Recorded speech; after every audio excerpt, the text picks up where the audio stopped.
Hello, America. Welcome to Right Side Broadcasting Network at high noon on the East Coast. So good afternoon to those East Coasters and good morning to the rest of America. Happy Tuesday. I'm Robert McNeely, as I hope you're enjoying the sunshine and some of the cooler temperatures post-Labor Day and that unofficial mark to the end of summer as school and football season is in full swing. So some topsy-turvy, up and down moments throughout this great country of ours. We know that crime is a serious issue as the Charlotte murder exposes Democrat failures and yet again another mayor who does not know how to secure their city. President Trump has been the opposite in that regard, securing the nation's capital, the federal city, which is set to expire with the National Guard overlooking this effort from the federal government to protect what is now a very safe Washington, D.C., and we do hope that that continues. And we have seen a 180, at least from one Democrat mayor, Muriel Bowser, who now is fully supporting President Trump in his efforts to make America safe again. So let's simply break down the numbers. Well, first and foremost, the media bias is ridiculous. We saw that from the New York Times with the Daniel Penny case, the hero who was on the subway who subdued the criminal and the veteran who was prosecuted by his own government, as a result, cleared of all those charges, but countless legal fees and countless heartache going through that process. But if you type in his name, the New York Times has hundreds of different search engines and algorithms that lead you to that case. Irina Zalotska, who lost her life in Charlotte, 0 per the New York Times. Again, it's a failing newspaper. President Trump has spoken to that on many occasions. And yes, they are once a paper that simply denied the Holocaust when they knew it was happening in the late 1930s and early 1940s under the Third Reich. So why read them with the new media? Why read them with great outlets like Right Side Broadcasting Network? In fact, we have a newsletter. It's not just the broadcast, but you can dive deep into these issues, go in depth to educate yourself and to educate others on what's actually happening in the world. But if you look at interracial violent crime statistics from the Bureau of Justice, this is during the AutoPen from 2023, white on black crime added up that year to 117,900 incidents. Black on white crime was 385,400 incidents. Unknown on black crime, 198,930. To unknown on white, 607,410. So clearly there is a media bias. And I'm not advocating for, nor is the network, simply saying you have to detail on this based on demographic or skin color. But the problem is with the defunding of the police and the defunding of knowing where to address these problems throughout society and how to fund our police units, how to fund public safety, how to help people remain aware of what's taking place on public transit. It's good to know what neighborhoods, what zip codes, what's happening right there in real time so leaders can then address the problems and the situations. It's common sense. But people like Benjamin Crump, the civil rights attorney, want to perpetuate, along with the far left globalist media, with corporate entities focused on it's the police's fault. It's police that are seeking and hunting down black men and women. Nothing could be further from the truth. It's simply not in the statistics. And we've had good friends, whether it be right here on this network or throughout the new media, who have detailed this in massive studies. When you actually look at specific demographics and who is actually doing well in this country versus who is not. And the absolute bottom line of this major issue is that some cannot get up and simply move for career, for job, for whatever it might be, perhaps family. Many of us have to still live in the big cities. So you should have that access to education. You should be safe. You shouldn't have to look over your shoulder every minute. And we saw from the COVID lockdowns and beyond this and the BLM George Floyd riots, the Summer of Love, that police were defunded, were depleted, and many left in that time because their lives were ruined in the process. So I have a major problem with Charlotte Mayor v. Lyles. This incident happening to this Ukrainian refugee who comes here for a better way of life in the Queen City, a beautiful city, in the Tar Heel state of North Carolina, sitting there coming from her job, gets on her phone, and a seamless random attack from an individual who was let out by Teresa Stokes, a North Carolina magistrate judge, after having a rap sheet, again, that's a mile long. Why is this happening in America? It seems like it's a third world country. And right here in Auburn, Alabama, a 59-year-old retired professor, beloved by the community, murdered on Saturday in broad daylight in a park that is frequented by countless people. And as we watch that story too, I think as well as an animal lover, where is her dog that she was walking? This individual simply wanted to steal her red truck, seemingly. Are we a constitutional republic where there is liberty and justice for all? Now, going back to Charlotte, this mayor literally puts out on X that she wants to thank her partners in the media for withholding the story. We hear about this yesterday. It breaks now into September, when it happens on August 22nd. If we go back to 2014, remember in Chicago, Laquan McDonald, as sad as that was, something that really sparked the BLM movement and this narrative that bad people like Benjamin Crump use to push their anti-police agenda, in turn making millions as a result and exploiting families in the process. We saw that video that was withheld at the time by Mayor Rahm Emanuel's office. It led to him not running for a third term. It created a mass exodus, something that he called a dream job, being the mayor of Chicago, led to him not running for re-election. But he's doing all right. He was United States ambassador to Japan under the auto pen. But if you remember that video from 11 years ago, the lawful commands from that police officer saying, stand down, stand down, stand down, when Laquan McDonald was clearly high or drunk or perhaps both, lunged at the police officer with a sharp object, and then many rounds being shot in the direction of the juvenile. Something terrible that should have never happened, but also he ignored lawful commands. That was withheld for the peace of the community, according to the Emanuel administration. But the horror, the outrage, the far left media went crazy over it.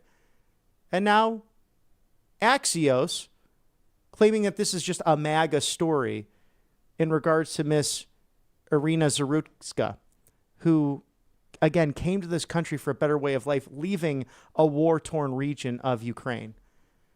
It's a shameful story, and we deserve answers. And we deserve to know why the mayor of Charlotte chose to withhold this information. So we'll continue to dive into this here at Right Side Broadcasting Network as we thank our sponsors, allfamilypharmacy.com/RSBN. Have the right medications on hand. Code RSBN10 today. Get 10% off today.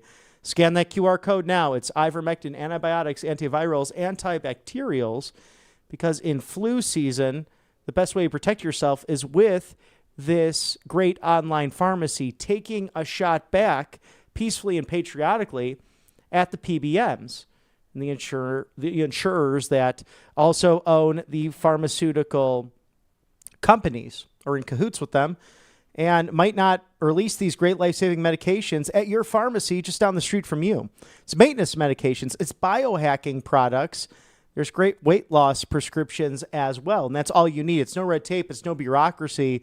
Simply pharmaceutical common sense by doctors, pharmacists, nurses who are all patriots and who are all on the right side of history. So have those right medications on hand. allfamilypharmacy.com/RSBN. It's your go-to for your health and countless savings. RSBN10 is the code right now. After you have your health in order, good to get the savings and retirement all settled. You could do that with monetary gold. It's about wealth, security, preservation, and getting that complimentary presidential gold guide with that handsome gentleman, your 45th and 47th president of the United States. Two banks have already failed in 2025 with $37 trillion in national debt. You must call today and not delay. 800-476-7790. Ask how to eliminate the IRA fees permanently with RSBN4thegold.com. This isn't fear-mongering. It's simply reality. The banking system is built on quicksand, and every new failure threatens depositors, retirement accounts, and pensions, and your hard-earned savings. It's what you have gone out to work for day in and day out. The government can't bail out everyone, and when confidence collapses, so does the system. So don't get trapped in a worthless paper spiral and with currencies that simply won't back you up at the end of the day. Remember the 2008 housing crisis. We don't want a repeat of that, and we know what then President George W. Bush and his globalist cabinet addressed that with bailing out the big guys, and they left the middle class to rot in the process. But monetary gold, they're staying ahead of this. For over 5,000 years of human history, it's gold, silver, it's precious commodities, metals that truly have stood the test of time regardless of the kind of government or the leadership in place. So grab your complimentary presidential gold guide today. Call today. Don't delay. It's 800-476-7790. RSBN4thegold.com. Call to eliminate those IRA fees permanently. It is monetarygold.com. As a Charlotte murder exposes Democrat failures after criminal is freed by these woke policies. Teresa Stokes was that magistrate judge in North Carolina that did just that. And in many cases, you can vote these people out. You give them a yes or no, especially regarding all of that. This president's been very clear about all of these crime issues. As he stated on Truth Social, that I have seen the horrific video of a beautiful young Ukrainian refugee who came to America to accept or escape the vicious war in Ukraine, was innocently riding the metro in Charlotte, North Carolina. She was brutally ambushed by a mentally deranged lunatic. The perpetrator was a well-known career criminal who had been previously arrested and released on cashless bail. In January, a total of 14 times. What the hell was he doing riding a train and walking the streets? Criminals like this need to be locked up.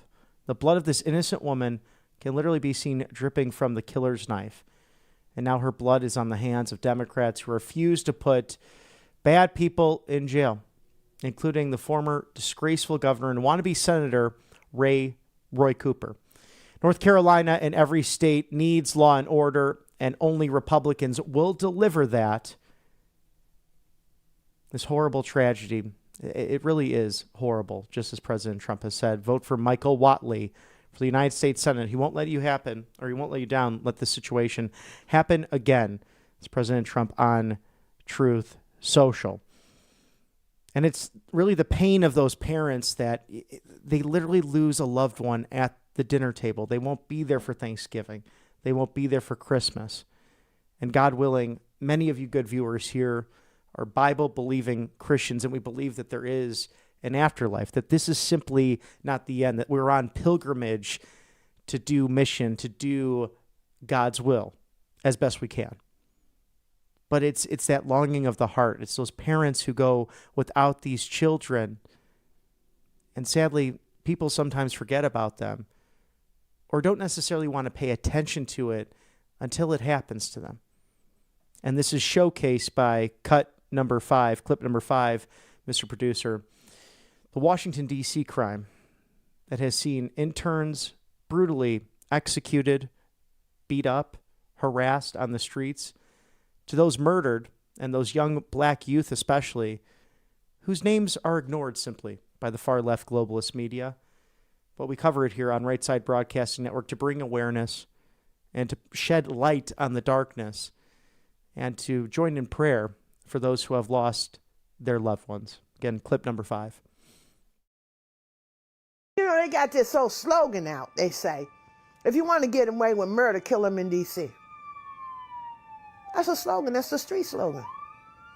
Every time I turn around, there's another shooting, there's a murder. In the district, they killing and walking away with minimum time. See, D.C., they need everything that Trump is doing. I don't care what they say about him. Fix it. My name is Felicia Cook, and I've been a D.C. resident for since I was born there in 1956.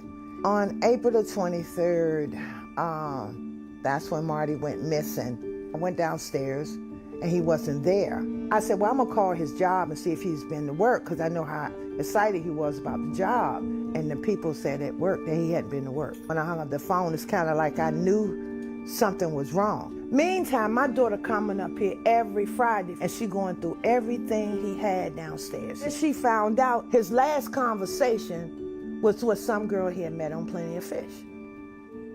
He went to visit her, and he never came back home. That's all he was doing, was going on a date. That was it. He shot that boy 7 times. He overkilled him, cold blood. He didn't give him a chance. My grandson was 23 years old. Just getting his life together, man. My grandson's life did matter. And I live with that pain every day. What are you telling the victims? We don't matter, the criminals matter more. The Democrats didn't do it. I stood in front of the Department of Justice. I talked to Mayor Boss. They heard his story. They knew it. They saw us out there crying. Never did nothing. We have to live with this for the rest of my life. Ooh, I'm so glad. Somebody's finally hearing it. The man is doing something right. It's time for it. I don't care what you say. Be mad at me. Be mad at me. Somebody's finally trying to do something to make it better. You wanted to clean up? You wanted to stop? Let them killers know you mean business. Thank you. Thank you so much, because at least it brings some soothing to my pain to know that somebody cares. Somebody somewhere cares, and I don't want this to happen to nobody else. And no pain, no words can justify the pain that mother is going through. And we saw it again with the horrifying video released on Friday showing the moment that this innocent woman from Ukraine was brutally murdered on a train in Charlotte, North Carolina. Shocking act of evil that did not have to happen. According to the White House, the deranged monster had been arrested again and again for violent crimes, again released by North Carolina magistrate judge Teresa Stokes. Despite that lengthy rap sheet, mental health issues, and forfeiting bonds on 3 occasions, she released him into the streets, and his most recent arrest was in January, free to slaughter any innocent woman just months later. It has become the norm in Democrat-run cities, from Washington, D.C. to Charlotte to Chicago, all the way out to Los Angeles. And God forbid Mom Donnie wins in New York City. That'll be a nightmare. But these left-wing no-cash bail policies and defund the police put depraved career criminals out on the streets, free to continue raping, pillaging, and killing their way through the nation. It's the culmination of North Carolina Democrats, the politicians, prosecutors, and judges prioritizing the criminal over the innocent, and woke agendas that fail to protect innocent citizens on a daily basis. As President Trump said, there are evil people. We have to be able to handle it. If we don't handle it, we don't have a country. And that's simply why government exists in the first place. It's for the general posterity. For the federal government, it's the military, local and state, police, officers. It's time to back the blue. It's time for common sense again. And it's time for Democrat mayors and governors start working with this administration and peel back the BS and the housing and democracy line. Give me a break. How about protecting your citizens and giving them ample opportunities to education policies instead of kowtowing to the teachers union? Thank you to our sponsors here at the Right Side Broadcasting Network, Kalshi.com/RSBN. Who will win that Nobel Peace Prize? I think, hands down, President Donald Trump. Countless different horrible things taking place around the world, from the 31-year war, tribal warfare from Congo to Rwanda, the bloodiest, over 6 million people dead because of that, the worst conflict since World War II. That's been solved. Cambodia and Thailand, new trade deals with the United States, also peace. Pakistan, India, prevented from nuclear war. They fought for generations. How about Iran and Israel? We are now the only nation that can enter someone's airspace undetected with B-2 bombers. That was all provided by the great generals at the Pentagon, by the commander-in-chief. Claudia Tenney in New York, Buddy Carter in Georgia, countless congressmen to governments around the world, prime ministers, including 70,000 Cambodian Buddhist monks, have nominated President Donald Trump for Oslo, Norway's top prize, Nobel Peace Prize. You can bet on trade on that right there at Kalshi.com/RSBN. And then also, will Zelensky and Putin meet before January? Will it be bilateral? Will it be trilateral? Both leaders have asked for President Trump to be present, whether it be in Kiev, Ukraine, or Moscow, Russia, or wherever that might be in their respective countries. We know it's been a mess lately, and seemingly President Putin really going back on his word, and we're living in a world where he just observed a military parade with Kim Jong-un of North Korea and Xi Jinping of China. It's truly developing into a real axis of evil, and President Trump is aware of it, wishing them all well, stating he has good relationships with all three leaders, but that as they conspire against the United States, we're right on top of it and watching. A complicated situation, but you can actually trade and bet on it. So it's music, sports, culture. It's now in the last few games of Major League Baseball. Will the Los Angeles Dodgers repeat the World Series championship, just like the Florida Panthers did for the Stanley Cup in the National Hockey League? Bet and trade on all that. Kalshi.com/RSBN. And we're getting into the fall months now. Beautiful weather really throughout the country, but sometimes that comes with those dry skin and other ailments to hinder you as you try to paint the town red. But fear not with angelpaste.com. It's the miracle cream. It's vitamin B infused. There's no GMO, non-GMO, no chemicals in their products. They're out of Spring, Texas, in the Houston Metroplex. It's off the Gulf of America. And they are just absolutely fantastic. They are Christian-based. They hire veterans. Experience the miracle today. Angelpaste.com. They also have an orange option. You get the vitamin C through your skin. Again, non-GMO, no chemicals. And those bugs are starting to slow down this time of year, but they have a natural mosquito repellent for those that are lingering, especially in the southern United States, and a natural facial spray, whether it's that first date to that 50th wedding anniversary. Paint the town red with angelpaste.com. Thank you for sponsoring us here on the right side of history. As Karoline Leavitt will hold a press briefing at 1 o'clock Eastern. That's at the top of the hour. And we are sure to dive into not only religious liberty, which was showcased yesterday, but the crime and safety concerns throughout the United States of America and the global threats that are around us. But no president can handle it quite as well as this one has. And he's proven that on a daily basis with where his priorities have been, his promises made and promises kept on countless different issues. But yesterday was very special to have the Bible he was sworn in on 2 occasions now, that was a personal gift from his mother to then the third child in their family, Donald John Trump, upon his coming into the Presbyterian Church. I've actually seen that Bible, the Museum of the Bible, but it was reinstituted upon that second inauguration, gifted back. It sits not far from King Charles V's Bible. So it's a place you have to go see when you're in Washington, D.C., and how God and his word have shaped Western civilization and this great constitutional republic. Here's a recap video in case you missed it.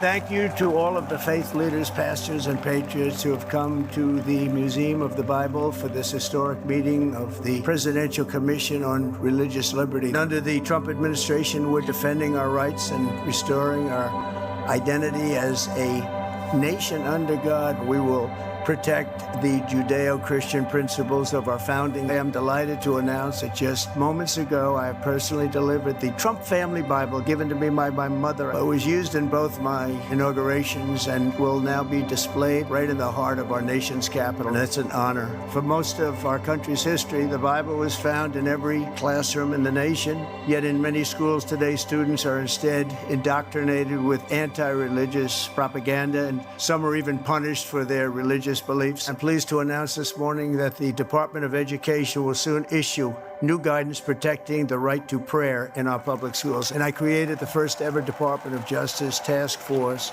to eradicate anti-Christian bias. America has always been a nation that believes in the power of prayer, and we will never apologize for our faith, ever. Together we will make our country greater, stronger, more united, and more faithful than ever before. Thank you, God bless you, and God bless America. Thank you very much.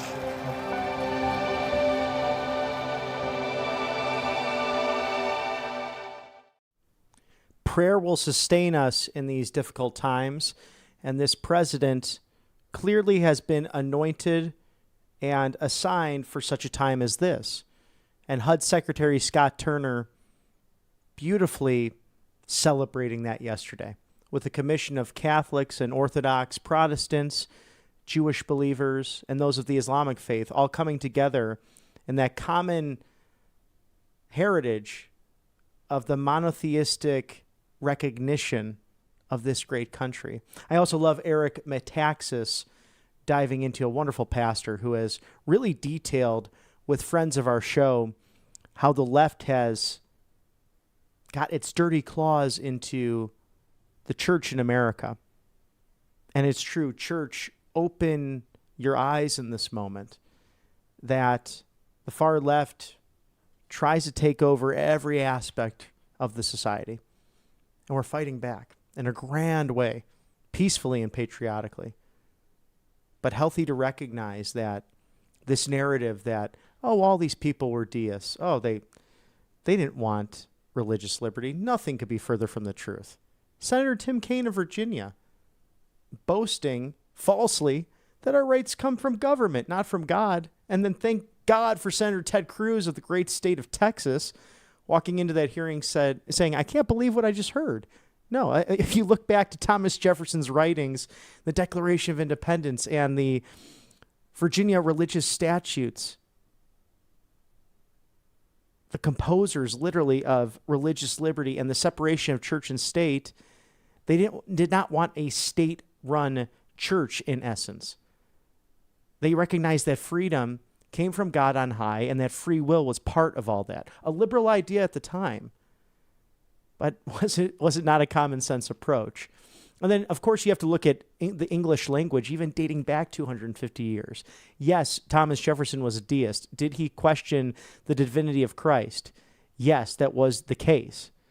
But that was not an atheist. He recognized that there was a monotheistic being, a one God, who inherited us with these inalienable rights. It's literally in the writings he wrote pen to paper. So either, according to the far left, Thomas Jefferson was an absolute hypocrite and a liar, or he was truly onto something, recognizing natural law, natural order. And if you look to the founders and their faith backgrounds, especially our first two presidents, George Washington and John Adams, deeply held Christian faith and belief system. They really, because of their lives, gave us a roadmap for how a public official should serve. And this was discussed just yesterday, nearly 250 years later, that is the same roadmap needed in public service today.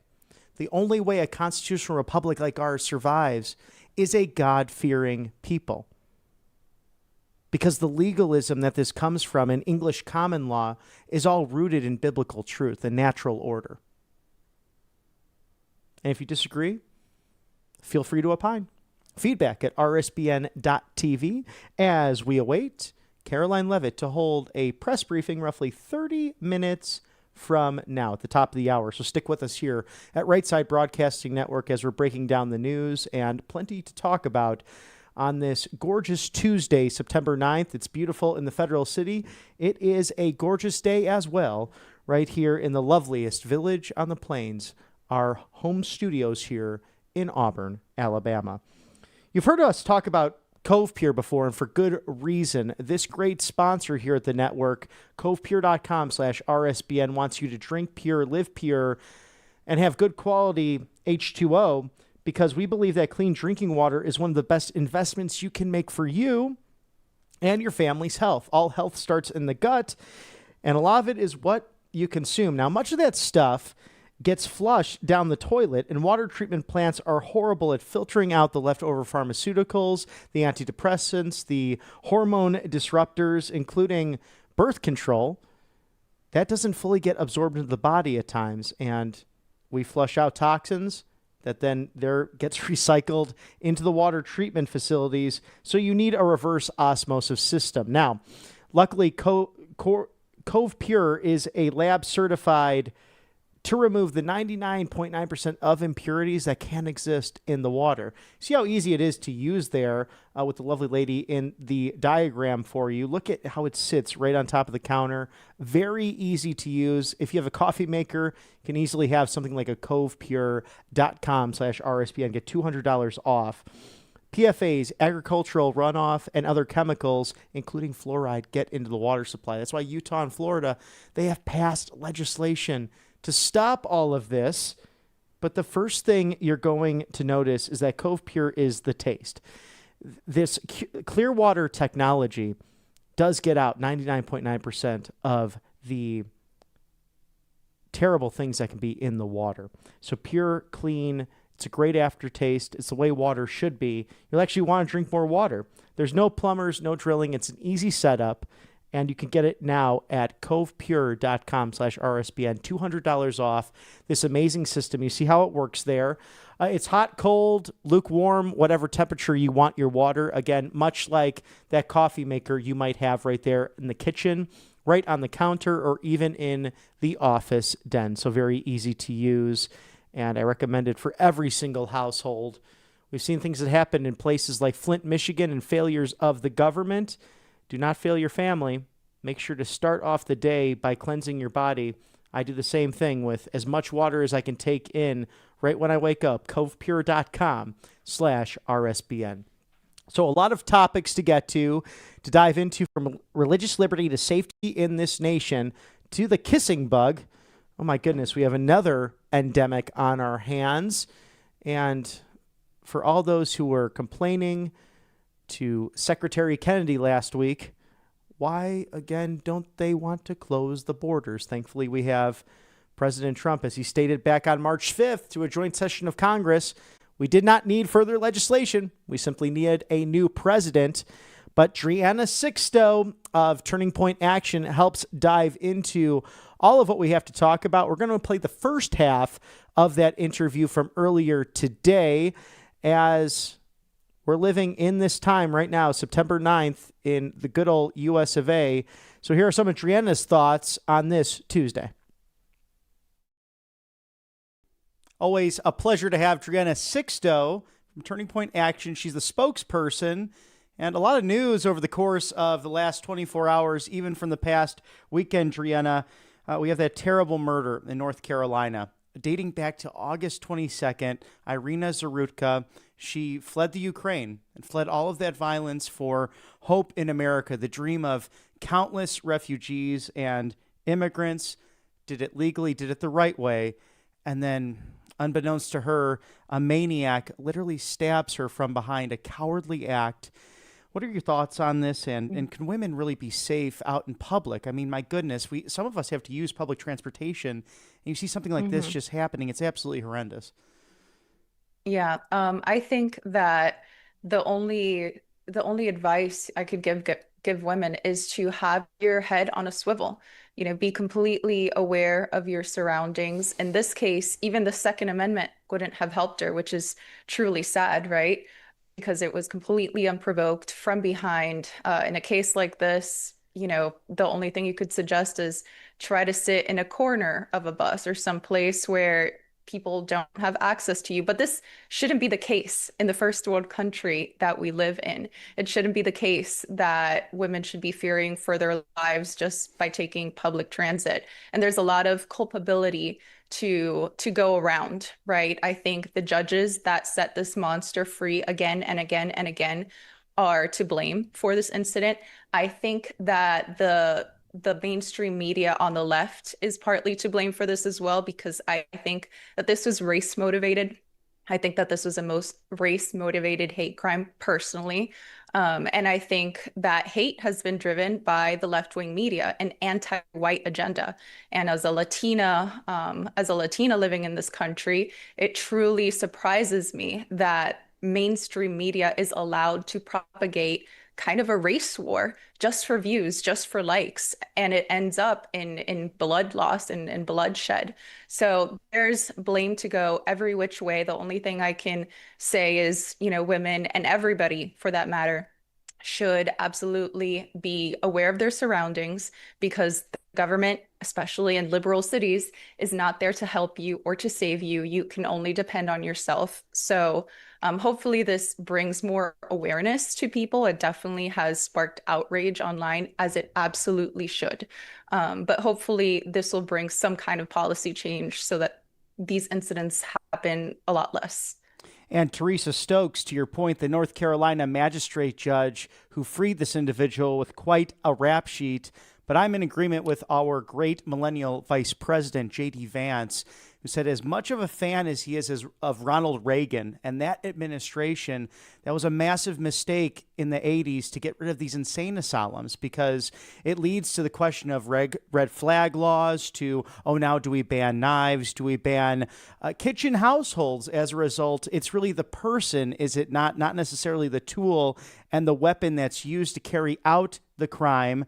Why not lock these people up or keep them in the appropriate prison or, again, an insane asylum to bring that all back? But we see this bias, as you mentioned as well, throughout the left-wing media. The New York Times, if you look up Daniel Penny, the hero on that subway, over 100 different searches will come up about just how god-awful he was. He was cleared of all his charges by a jury of his peers and through the court process.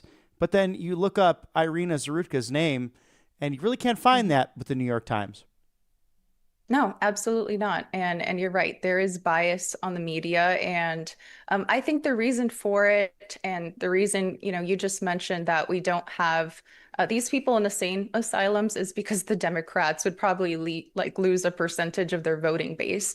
I think that a lot of them, unfortunately, would qualify as what we call mentally ill. And so they'd lose maybe a percentage or a few percentage points of their voting block that should be instead in insane asylums. So I think there's even a political motivation behind not putting these people where they should be. But yeah, that is absolutely correct. We need to bring back a strong hand to deal with these kinds of issues, because the liberal media, which almost half of the American population listens to, they're not going to cover these stories correctly. They're not going to tell us the truth and the facts. So yeah, it's truly a sad situation overall. And President Trump highlighting some of this terrible violence, but giving optimism and hope to the golden era at the Museum of the Bible yesterday with an all-star commission of people, whether they be Catholic, Orthodox, Protestant, to friends in the Jewish and Islamic communities coming together to celebrate the monotheistic foundation of the United States of America, that God, this is truly his nation, and that Eric McTaxis put it perfectly right before President Trump spoke. We can't have this constitutional republic without a religious people, without that natural law binding us together as it has since the beginning. That lie that was out there that every one of our founders was a deist, and their definition of deist now is an atheist. But no. Thomas Jefferson was that deist. Yes, he did question the divinity of Christ, but Yeah. someone who was very open to the idea that if you do not have a religious people, and it's written right in the documents, Declaration of Independence to the Virginia Statutes to Religious Freedom, Thomas Jefferson being that father of religious liberty in so many ways, he acknowledged if you don't look towards the one true God, you are a people that is lost. So some of your thoughts on that guiding light and how God is using President Trump in 2025. Yeah, absolutely. I think that something that separates us on the right versus the left is that really worship and bow down to God. The government is not our God. We derive our sense of morality from God. We derive our sense of what our natural rights are from God. We don't think that the government gives us our rights as human beings. God gave us our inherent rights as a human being at the time that we were born. And regardless of your religious background, I think that most people that do practice most monotheistic religions, that they do believe that their rights, that their inherent value as a human comes from God. They're not rights that are given from the government. And so that's why it's so important to continue to highlight that, one, and two, because in times like these where we see kind of a dystopia being played out in the news, we have to cling to some kind of hope, right? And I think that prayer is powerful. I think that appealing to something that is greater than the laws of man is always going to help us out. And so to have a president that knows that, the person that he bows down to is to God himself, and the person that he derives his morality from is a God that values us as human beings. I think that's extremely, extremely important. And this country, as you mentioned, it was founded by a constitution that recognized that our rights do not come from the government or from politicians. They come from God, and they are inherent. Amen to that. And I'm always inspired by your background, Drianna, as a Cuban American and growing up in the Chicagoland area, also being around many Polish Americans, because certain ethnicities faced communism, the extremism of socialism, and why freedom and capitalism have brought them great wealth through hard work. We see this with Marco Rubio, especially as our Secretary of State, as he continues really building out that, I think, remember the Cold War agenda from the 80s and 90s. And prior to that, to deal with the evil empire, its ugly head has reared its face once again. But our great Secretary of State really on the road to combat all of that. So you have Secretary Hegseth in Puerto Rico right now. He is traveling down to really, I think, stare Venezuela directly into the face of what they are doing. Do you find it right that President Trump took the action against the drug traffickers? And how do you see this further developing from the Department of State and the new Department of War? Yeah. So I am very in support of these new actions. I think that it is about time that we do something about the narco terrorism that has been coming into this country and costing us American lives from countries like Venezuela that are a narco state, that they are a government in cahoot with the cartels. In fact, they're leading their cartels, and they have an agenda. And that agenda absolutely is to spread their products to as far and as wide as possible. And that absolutely does affect our national security. The importing of drugs like fentanyl, especially, that's extremely dangerous. I read a report the other day in the Washington Post that fentanyl seizures have gone down, which is that it's something that we should worry about, because it just means they're getting better at smuggling it in. I think that this is also a matter of hemispheric control, right? Because it's not just Venezuela that is the sole culprit in all of this. Venezuela works with Cuba. Cuba exports does a lot of its money laundering China is also involved. So to make sure that we don't have other entities like China being in control of this hemisphere and having their hand in things, I think that we need to regain control. And I think that's why I'm in support of the vessel that was destroyed. That was, again, it was basically a pirate ship. Some people are like, criticizing that, but no, absolutely not. We have a history in the United States of interceding and destroying pirate ships, right, that are used for narco-terrorism and smuggling of drugs. So I think that what we're showing is peace through strength. I don't think there's going to be a full-scale military invasion of Venezuela. I don't think that's going to happen, and I don't think that that is needed.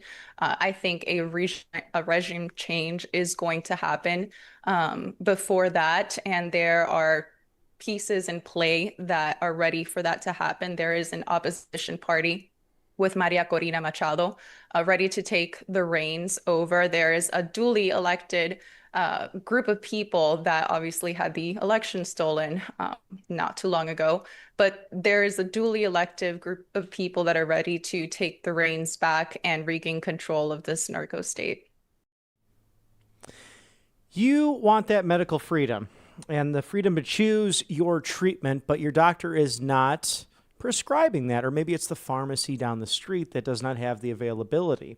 All Family Pharmacy is what you need. This online pharmacy is combating the PBMs, just as President Trump has signed the executive order to really tackle this very issue. It's ivermectin, antibiotics, antivirals, antibacterials, emergency medical kits, maintenance meds, biohacking, weight loss products, among 200 essential medications like hydrochloroquine, NAD+, methylene blue, the things you need to save you and yours, including mebendazole, all things that have been on the market for years and years, but just lately, certain entities want to prevent you from obtaining those. Just request the medications you want online. They're at your door in 2 to 3 days with these all-stars at allfamilypharmacy.com/RSBN. Get 10% off today with code RSBN10. Scan that QR code now and look at the ways you can stock up that medicine cabinet and also have these life-saving products, including emergency medical kits, with you on the road, perhaps for your fall foliage vacations. It's allfamilypharmacy.com/RSBN with the medications you want, you need right on hand. Scan that QR code today for code RSBN, 10% off your order. And if you want to take a pillow on that trip as well, mypillow.com/RSBN. Mike Lindell, our dear friend, with the free shipping sale. He's a master marketer, as President Trump detailed at the 100 Days celebration in Warren Township, Michigan in late April of this year. It's the My Cross. Save 50% off a male and female version of that cross. Also, the My Pillow bed sheets, $24.98, all colors, all sizes. And the ultimate sale, the multi-use My Pillow 2.0 for under $10, better than any lunch deal out there. Call today. Don't delay. It's 800-836-7566. Support Mike Lindell and Right Side Broadcasting Network by shopping now at mypillow.com/RSBN. Save with code RSBN, all very easy to remember, as Mike Lindell protects free speech and election integrity, and as the superstar Karoline Leavitt is scheduled for a 1 p.m. Eastern press briefing.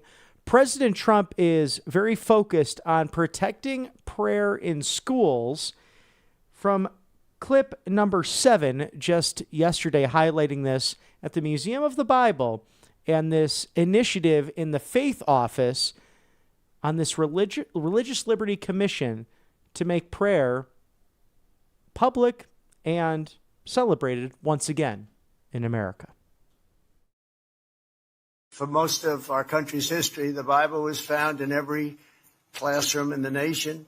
Yet in many schools today, students are instead indoctrinated with anti-religious propaganda, and some are even punished for their religious beliefs, and very, very strongly punished. It's ridiculous.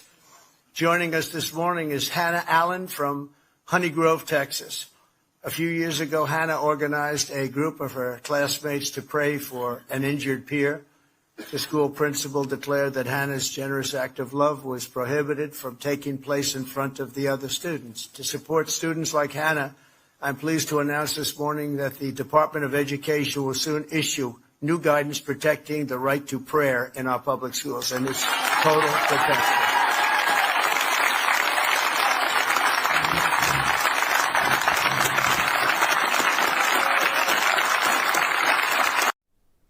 And President Trump has been focused on protecting the religious liberty of all Americans. The White House releasing 100 reasons for victories for people of faith. Promises made, promises kept. That is the slogan. And it's not just a slogan. The proof is in the pudding. Since taking office, President Donald Trump has made history again and again with the faith community, detailing the protections that have made this nation a praying nation, a God-fearing nation. Nobody has fought harder and gained more for believers of the Bible, reversing the catastrophic policies of the previous administration while building on the winning legacy of his first term. President Trump has protected religious liberty and affirmed faith in America. He has fought anti-Christian bias, anti-Semitic, and other forms of anti-religious bias while ending the weaponization of government against all people of faith. He has expanded school choice, protected parental rights, restored biological truth, taken on divisive DEI, and uplifted families from coast to coast, stopped taxpayer funding for abortion, restored free speech, and stood side by side with Israel. He is the most pro-faith and pro-religious liberty president in American history. And as we celebrate those 100 reasons for protecting religious liberty, we acknowledge the fact, too, that come this Thursday, we will be praying and remembering on the 24th anniversary of the September 11th attacks. And for those of us that remember, it's worth that recognition because people who are in school now, who are currently in college, think about this all the time, they weren't born yet or simply do not remember given their age. And Vice President J.D. Vance and the Second Lady, Usha Vance, will be at ground zero, that being just released from the White House moments ago, to recognize 24 years, a day that changed America in many ways for the better, because it's through tragedy where we can bind together and really show the character of this great nation. And certain work, certain vocational careers, jobs, whatever it might be, can help showcase just how great this nation is. And here in the media, we get to see it on a daily basis, whether it's those outlets that do recognize it or those who simply ignore it. The American people are truly strong, and nothing can destroy us from the outside. I think Abraham Lincoln was right about that way back in the 19th century. It will be from within. So how do we choose to bind together to move forward as a God-fearing people, as one nation under God, indivisible, with liberty and justice for all? Just minutes from now, we will have Karoline Leavitt holding a press briefing at the top of the hour. If you're just joining in, I'm Robert McNeely with Right Side Broadcasting Network Live. We are covering the latest from the Trump White House, inside and outside of the Beltway, and truly a focus on religious liberty, safety in our big cities, and just having that awareness and really diving into those issues, because regardless of where you are in the United States, when you're out there jogging, when you're traveling on public transit, please, please, please be aware. And some ways to do that, it's get your head out of that cell phone, get the earbuds out of your ears. Just know your surroundings, especially if you're alone, especially if you're out for a jog or for a workout. Please be aware, because we've seen tragedy in the last several hours that should not happen to anyone, especially our young women out there that can be vulnerable at times. So we'll be sharing how to keep one another safe and how to be aware of all of that as we dive into the news here at Right Side Broadcasting Network. And it's become very crystal clear why the Democrat Party is leaving the American people. And Peyton Jackson explained that extraordinarily well to the Fort Worth City Council back in April, detailing that she's born black, she's proud of her heritage, but that she is not a Democrat. And standing up to even peer pressure in that moment, very eloquent explanation as to why she's a free thinker. It's cut 13 right there, Mr. Producer. When I first announced my run for Congress, I had this random white woman, liberal, walk up to me and ask, well, what about you isn't Democrat? To which I responded, well, besides my skin color, what about me is Democrat? And it was at that very moment that she realized that God gave her enough common sense to ask me about my values. Now, don't get me wrong, I was raised to vote Democrat down the ballot. So when I first started, I would say things like, I'm a Republican, but I'm not a conservative.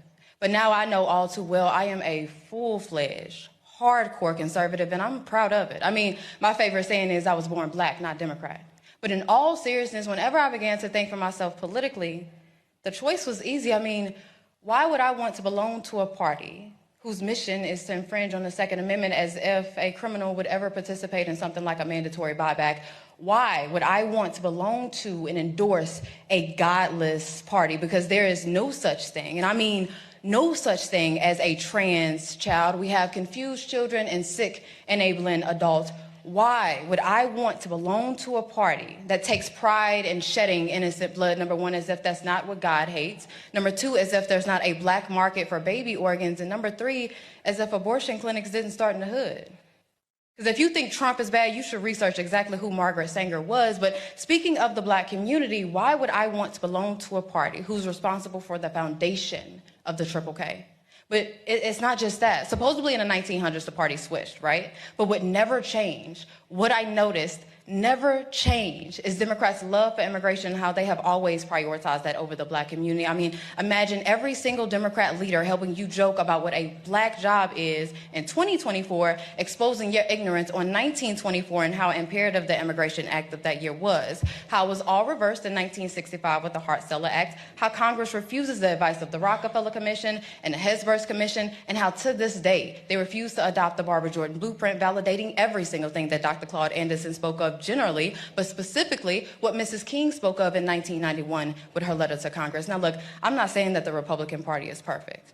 No, nobody's perfect. What I'm saying is I side with Malcolm X when he said that the liberals were the worst thing that could ever happen to the Western Hemisphere, but y'all ignore that, just like how y'all ignore LBJ saying, and I quote, I'm going to have Negroes voting Democrat for the next 200 years, and by God, 60 years later, I see no sign of recourse, but rest assured your vote is your voice, even if it is a whisper.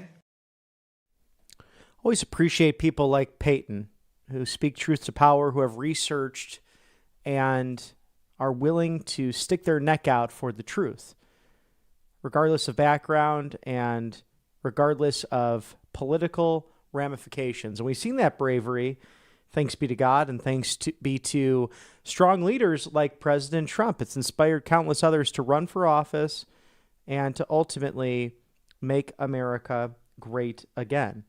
If you like what you see here at Right Side Broadcasting Network, we were your rally network for a decade. We still do those on occasion when they do happen, whether it's the president or the vice president or big events in your neck of the woods. But since January, your go-to live desk. We take you right to the action, whether it's great press briefings from the superstar Karoline Leavitt and our friends and media colleagues there at the White House press pool, or if it is speeches from President Trump or the vice president or the House Speaker, Mike Johnson, to all of the actions of the 119th Congress, the government you put into place back on November 5th, you can go to rsbnetwork.com/donate. We'd appreciate those dollars to help us take on those legacy corporate items that have boundless abilities financially to shape that narrative.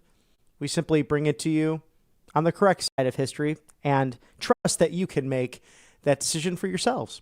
Text RSBN to 801-801. We also have an address if you like the old school way of sending checks in or money orders or cold hard cash, which I don't recommend, but hey, sometimes that happens too. 1550-1550 Opelika Road, Suite 6, Box 344 in the loveliest village on the plains. It's Auburn, Alabama, 36830.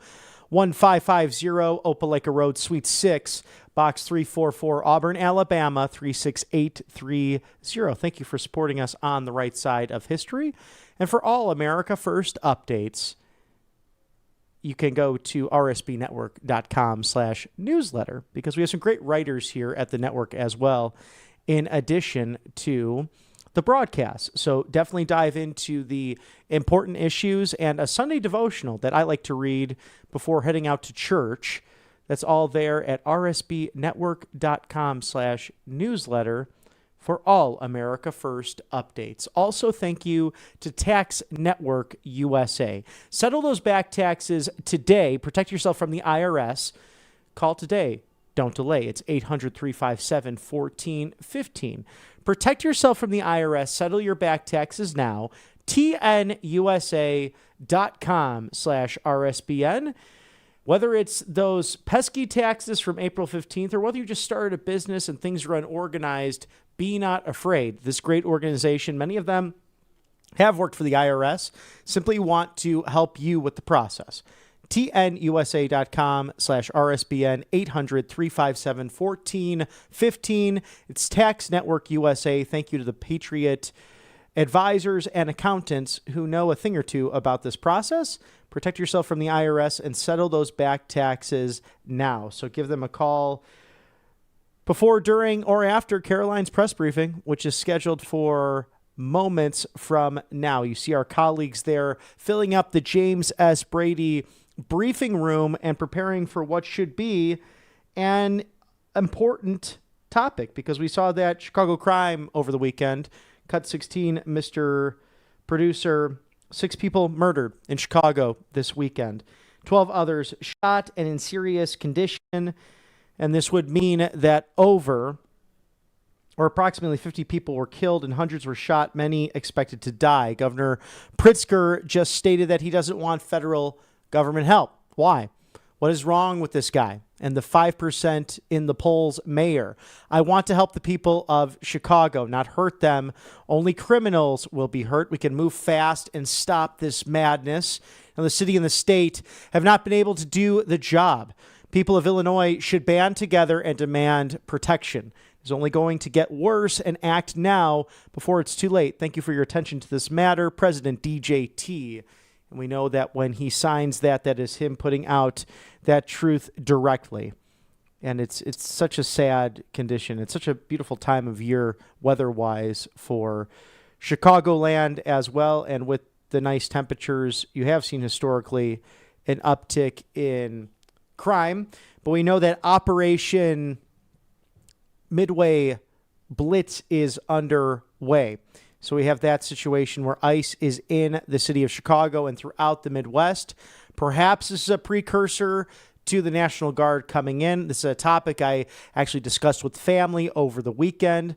All Republicans, Democrats, independents alike. In many cases, we don't even necessarily talk political ideology, but rather common sense and what's actually happening in the city of Chicago. I have family members who are residents of that once great city, and how this president can work in tandem with the municipality. But we have a governor and a mayor who clearly live in a dream world.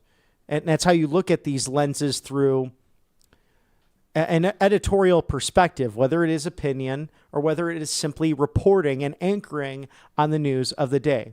There's a certain threshold for all media because everyone has a bias given backgrounds, given life experience, but there is that natural law, that natural order that we discuss right here on the show. And if you go outside, is the grass green and is the sky blue?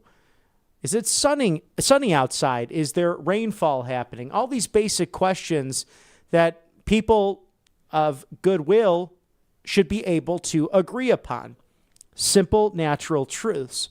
But the problem is that there's a media in this culture that has taken and spun it, whether it's the New York Times with the Danielle Penny story, trying to put out falsehoods that could have resulted in a United States veteran, a hero, actually literally going to prison as a result of simply protecting fellow citizens on a subway.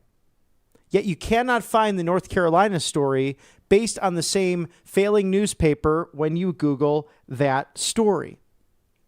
We see Axios calling it a real-time news story, but coming out as opinion, stating that this is a MAGA spin to a tragedy, to perpetuate a narrative. Nothing could be further from the truth based on the numbers and the statistics dating back to the Auto Pen administration in 2023 that we highlighted at the top of the show. And it's not necessarily to point out this demographic versus this demographic, but you have people like Benjamin Crump, an attorney who goes around pushing an anti-police narrative, claiming that police officers are somehow targeting black men and women when the opposite is true. And we've been seeing this narrative ever since the BLM George Floyd riots of 2020, the summer of love.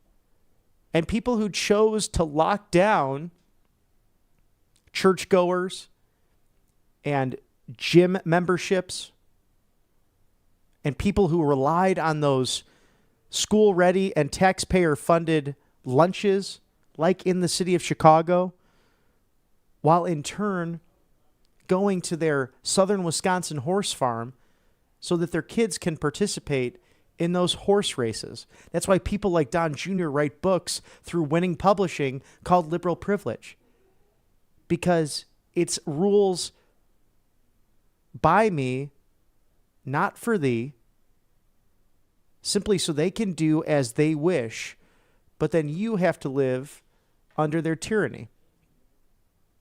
It's the exact example of fascism that they claim to rail against.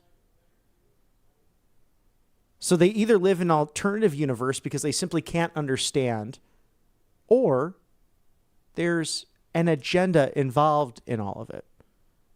And I think over the course of the last few weeks, whether it's on gerrymandering to violence in big cities, Democrats continue to fail the American people on a near daily basis. And don't get me wrong, there's plenty to criticize the Republican Party over in the last couple of decades.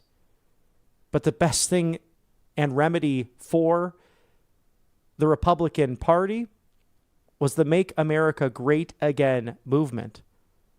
Under a citizen president, came down from a golden escalator, and it's remarkable to watch as President Trump has sought to make America safe again, healthy and wealthy again, and ultimately great again. And it's on full display, even in the culture, even with sports, as we know this president deeply loves all forms of sport, celebrating with the great Nick Bosa, cut number 2. Congratulations to him on an unbelievable play, the San Francisco 49ers win over Seattle. He was born to be a star, signed by President Donald Trump. Now look at the timestamp. I was talking to Mr. Producer about this.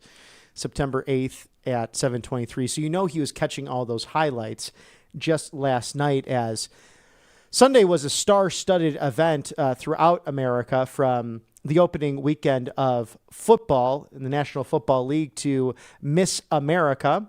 And in case you didn't catch my social media feed, we had Auburn's very own Abby Stockard back in June on The Voice of Reason. So we replayed that wonderful interview with really an absolute class act. Great to see traditional femininity and masculinity back into the culture, perhaps like never before, thanks to a lot of our Gen Zers out there. But President Trump loves sports so much that he took the time to visit the U.S. Open in his hometown of New York City, in his home borough of Queens, New York, at Arthur Ashe Stadium. Here's a quick recap video in case you missed it. It's number 18, Mr. Producer.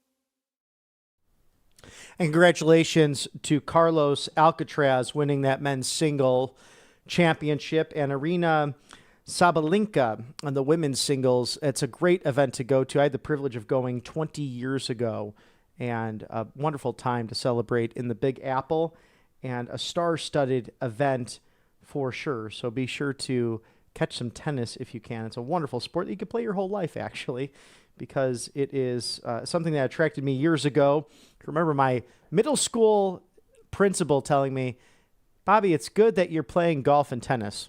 You can play those sports forever, and that's where you make business deals. Always stuck with me. But thank you to Monetary Gold for sponsoring us. Speaking of great deals, Monetary Gold is all about wealth security and preservation. Grab your complimentary presidential gold guide. That handsome gentleman right on the front, your 45th and 47th President of the United States. Call today. Don't delay. It's 800-476-7790. Ask how to eliminate your annual IRA fees for life. Visit RSBNforthegold.com. That's RSBNforthegold.com. Call immediately. Figure out how to eliminate those IRA fees, because Robert Kiyosaki is warning about everything under the bubble. Your stocks, your bonds, your real estate, it's all set to crash. He's not alone. So the experts are talking about that this won't just hit Wall Street if the interest rates continue to go up. It creates a money bubble, and then printing and inflation, and then it bursts. It will hit your retirement, your home, your savings, just like it did in 2008 with the housing crisis. The American dream could vanish in a single market crash. So back this up with Monetary Gold, silver, precious commodities, and metals that have stood the test of time. Nearly 5,000 years of human history. So RSBNforthegold.com/RSBN. Go there now. And there's also a good way you can save up that retirement, then make some trades and bets at Kalshi.com/RSBN. Questions like who will win the Nobel Peace Prize? I think the proof is in the pudding with President Donald Trump. Will Zelensky meet President Putin in January? Will it be bilateral, trilateral? How about sports? The Los Angeles Dodgers, can they repeat? Will the Chicago Cubs make a late charge? God willing. But as last night shows you, like with the Chicago Bears, those Chicago teams tend to fail right at the last minute. So if it's music, culture, sports, whatever it might be, you can trade and bet on the most important issues in America. It's Kalshi.com. Trade on anything. Scan that QR code now at 1:13 Eastern. You are with Right Side Broadcasting Network Live, as we are right here with you in Auburn, Alabama, to cover Washington, D.C., as the press secretary for the White House, the superstar, the greatest of all time, Karoline Leavitt, will hold a press briefing in the James S. Brady briefing room as America does pray, and as America is trying to find its way in a golden era, leading to 250 years of an amazing history. But one recently that has tested our calm, our patience, that question about why good things happen or bad things happen to good people, and seemingly how some ignore that in the media. But here at Right Side Broadcasting Network, we dive into the tough topics, the hot topics, the things that matter to you, whether it's inside the Beltway or outside of the Beltway. And this is the most transparent administration in American history. There's no question about that. And if we could go to cut 21, Mr. Director, Secretary of War Pete Hegseth, originally the intended name for this department, is currently in Puerto Rico to counter the drug traffickers. And it was laid out last week that there is no messing around with the peace through strength, America first foreign policy of this president and his administration, clearly outlined by Secretary Hegseth. We have the strongest military in the world. We have the greatest equipment in the world. We have the greatest manufacturers of equipment by far. This name change is not just about renaming, it's about restoring. At your direction, Mr. President, the War Department is going to fight decisively, not endless conflicts. It's going to fight to win, not to lose. We're going to go on offense, not just on defense. Maximum lethality, not tepid legality. Violent effect, not politically correct. We're going to raise up warriors, not just defenders. So this War Department, Mr. President, just like America, is back. Thank you for your leadership and your clarity. We're going to set the tone for this country. America first, peace through strength, brought to you by the War Department.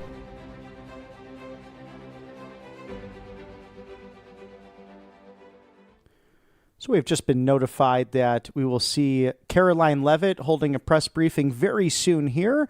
Gives us an opportunity to dive into the second half of my recent interview from earlier today with Drianna Sixto, the new spokesperson for Turning Point Action, diving into these very crucial topics from religious liberty to safety in America to this kissing bug, a new endemic. Oh, goodness gracious, just another disease out there for you to be aware of. Nothing to fear, but to be aware of. And that's why we like to bring you all of that updated information right here at Right Side Broadcasting Network with the great, the smart, the outstanding Drianna Sixto of Turning Point Action. And Brazil facing something similar with Nicolas Maduro from Venezuela, really putting pressure on the entire continent of South Africa, also Guyana as well. Secretary of State Marco Rubio, very clear early in the year that do not invade Guyana, do not disturb your neighbors, or you will see a response with every option on the table from the United States government. So something related, Drianna, not in its entirety, but of course enforcing the law. We see this once again from a constitutional executive that the good viewers at this network put into place back on November 5th. Operation Midway Blitz throughout Chicago and the Midwest that really seems to be that promise of ICE coming in and handling business. And J.B. Pritzker and Brandon Johnson can say all they want, but the law seems to be on the side of President Trump. Absolutely. And it's a shame that for so long, the local government was just not willing to cooperate with the laws that are already on the books. And we're just not enforcing our immigration laws, which absolutely leads to a rise in crime, a rise in the unaffordability crisis that we are facing right now.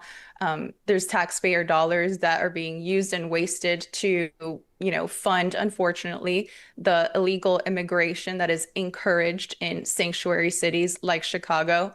I think that I have a lot more sympathy for U.S. Americans, for citizens, for legal residents that have been completely cut off from the American dream instead of people that come in from other countries with whatever sob story they have, but they come to the United States and they flock to these sanctuary cities, not for a chance at the American dream or an opportunity, but knowing that they're going to be treated with privilege, that they're going to be getting handouts by these Democrat left-wing local governments and local politicians. They're going to get free housing or housing assistance, free food stamps or food stamps assistance, things that our own citizens, our own veterans don't have access to, which is completely unfair. So I am completely in favor of the national government going in and enforcing our laws on the books. I think we need to clean up Chicago, and Chicago residents and, well, legal residents and citizens are absolutely going to thank them for it,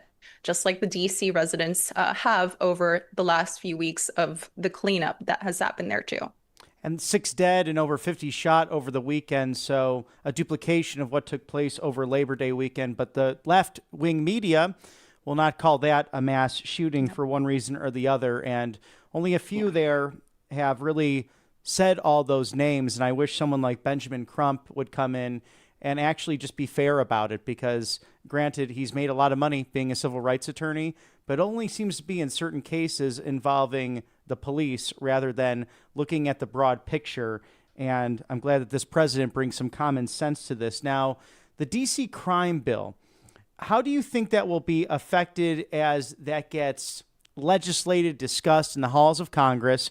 My fear is it could replicate somewhat of a 1994, and the then Autopen senator from Delaware, Joe Biden, really that was his champion legislation. He was praised at the time for helping great people like Joe Walsh, the Amber Alert system. I would concede one of Joe Biden's only successes in 50 plus years of so-called public service. I always put that in quotations because him and his family have financially benefited from that so-called public service.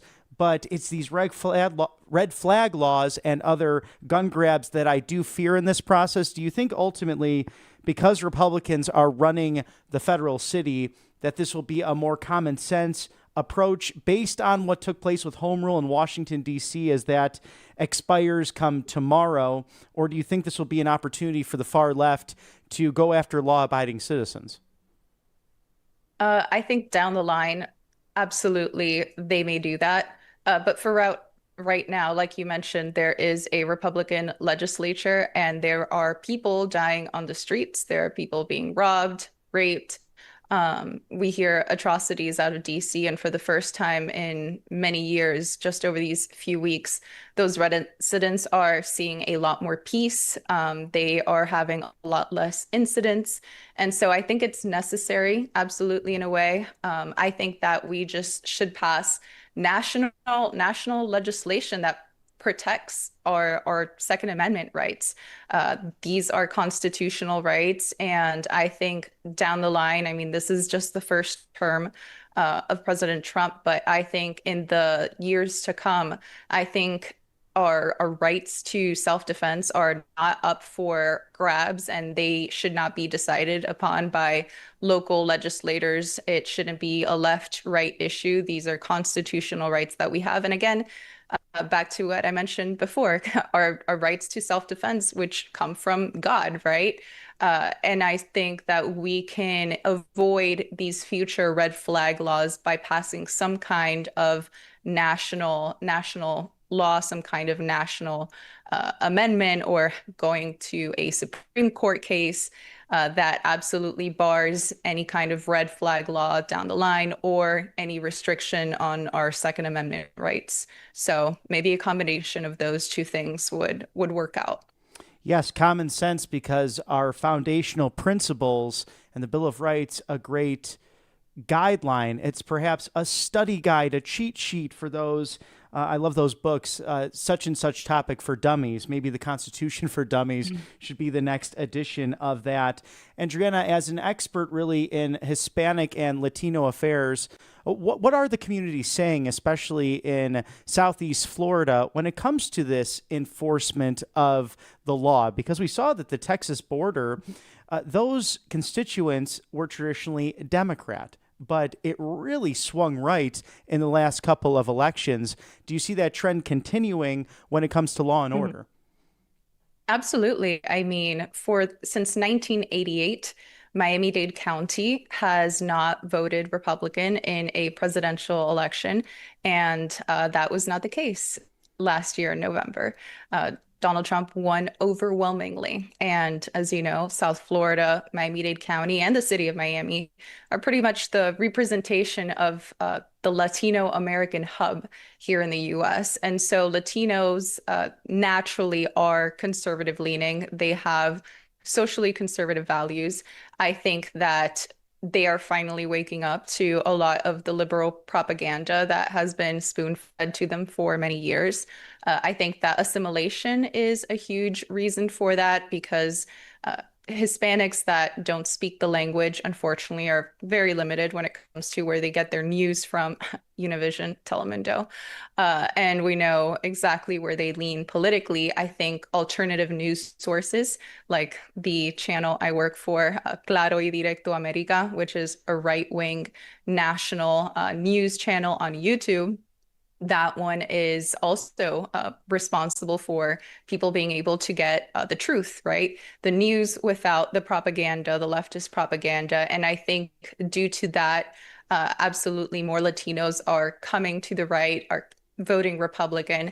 And I think it's something that's going to continue forward because the left just keeps, I mean, they keep shooting themselves in the foot because of their extremist agendas, their extremist policies, their support, their weird obsession and support for the transgender right agenda. And one thing Latinos do not play about is family and children. So I think that's a huge driving factor as well. And then also just economic reasons. I think it's racist of the Democrats and of the left to say that Latinos all support illegal immigration. That is not the case.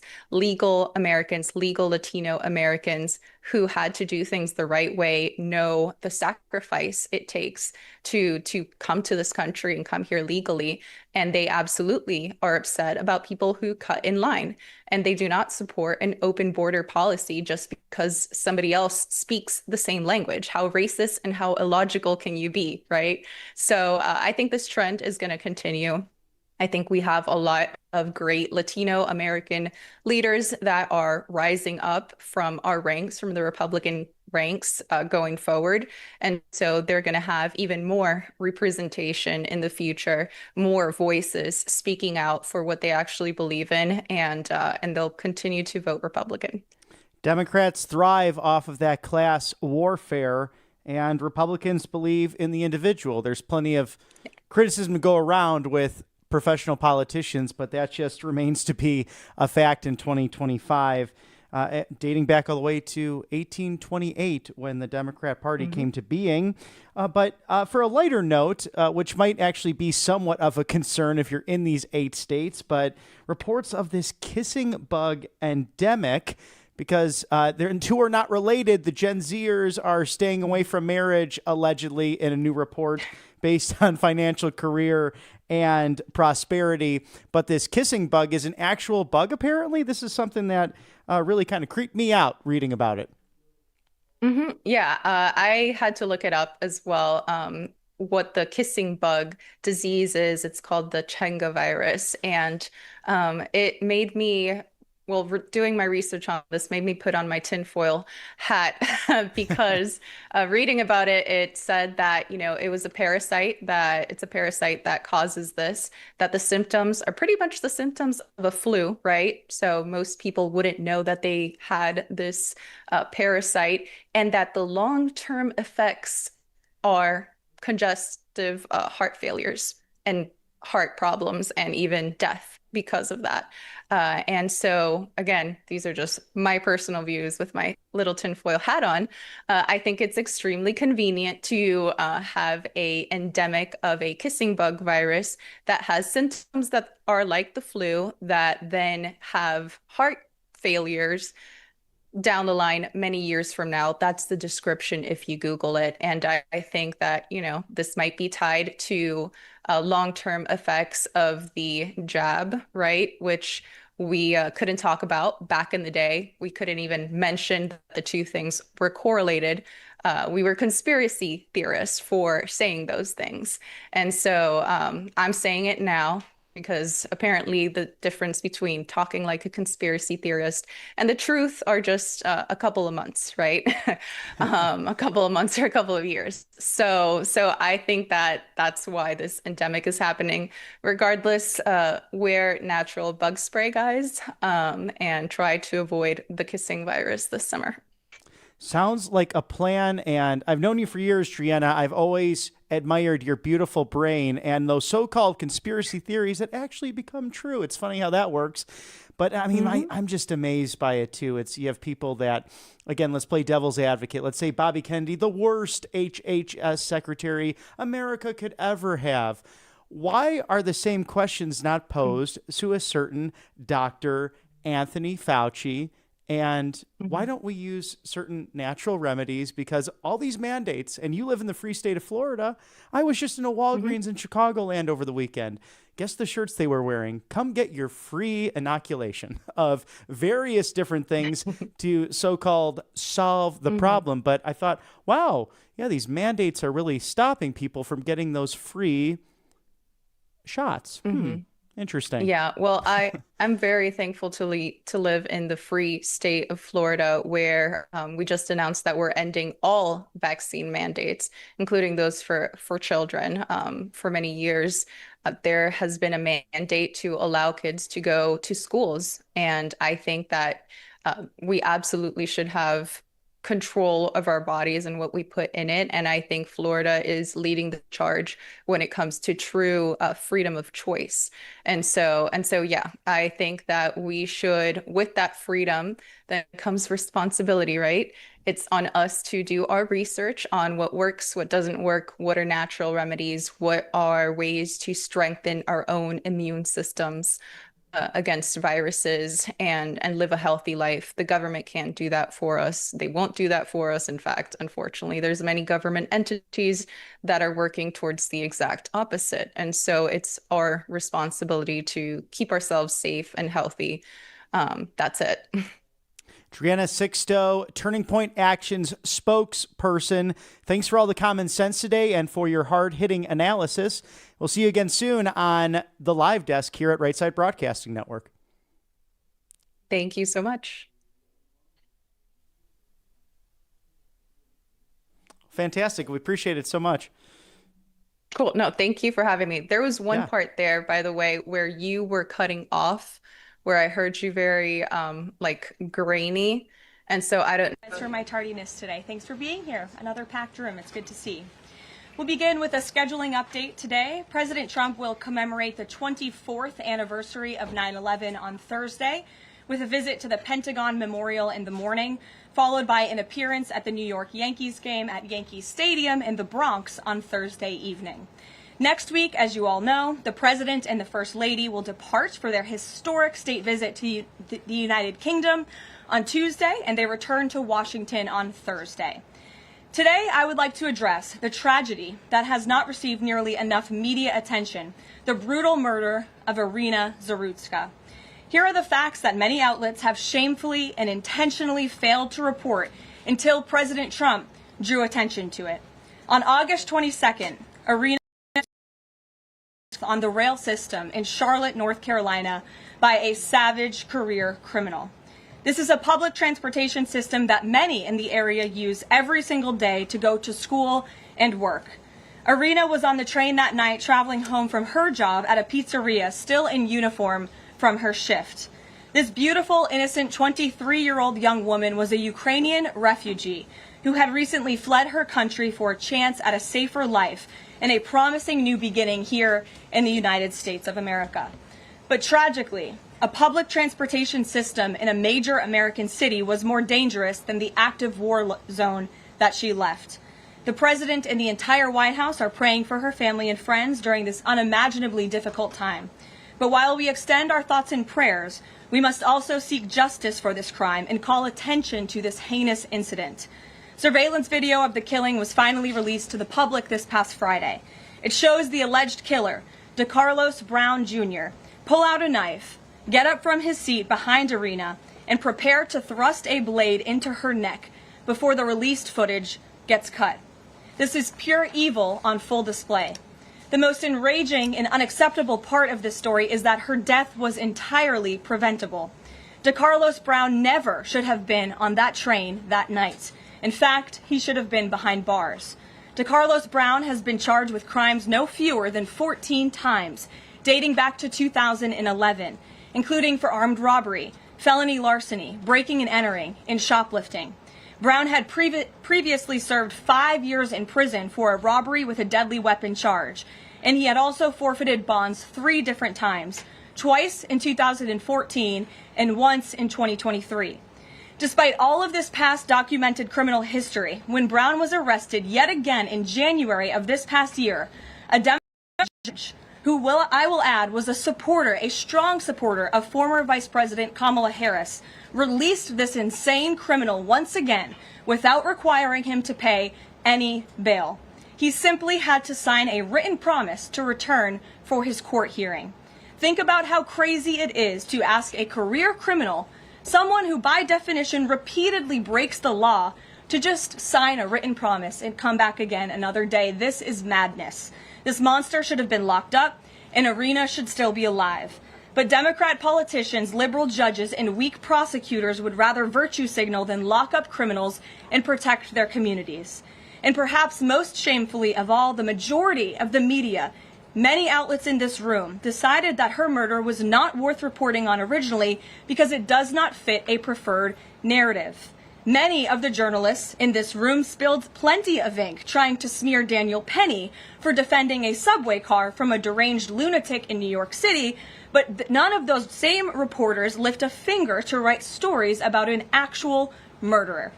Here's the truth that every American must know. Too many innocent people across the country continue to pay the price of the failed experiment known as cashless bail that has been championed by the Democrat Party for years.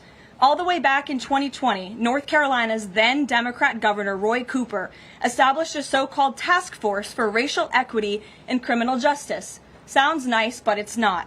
That task force was co-authored by then Attorney General and current Democrat Governor Josh Stein. It recommended, quote, reimagining public safety to, quote, promote diversion and other alternatives to arrest. It also advised to de-emphasize some felony crimes, prioritize, quote, restorative justice, and eliminate cash bail.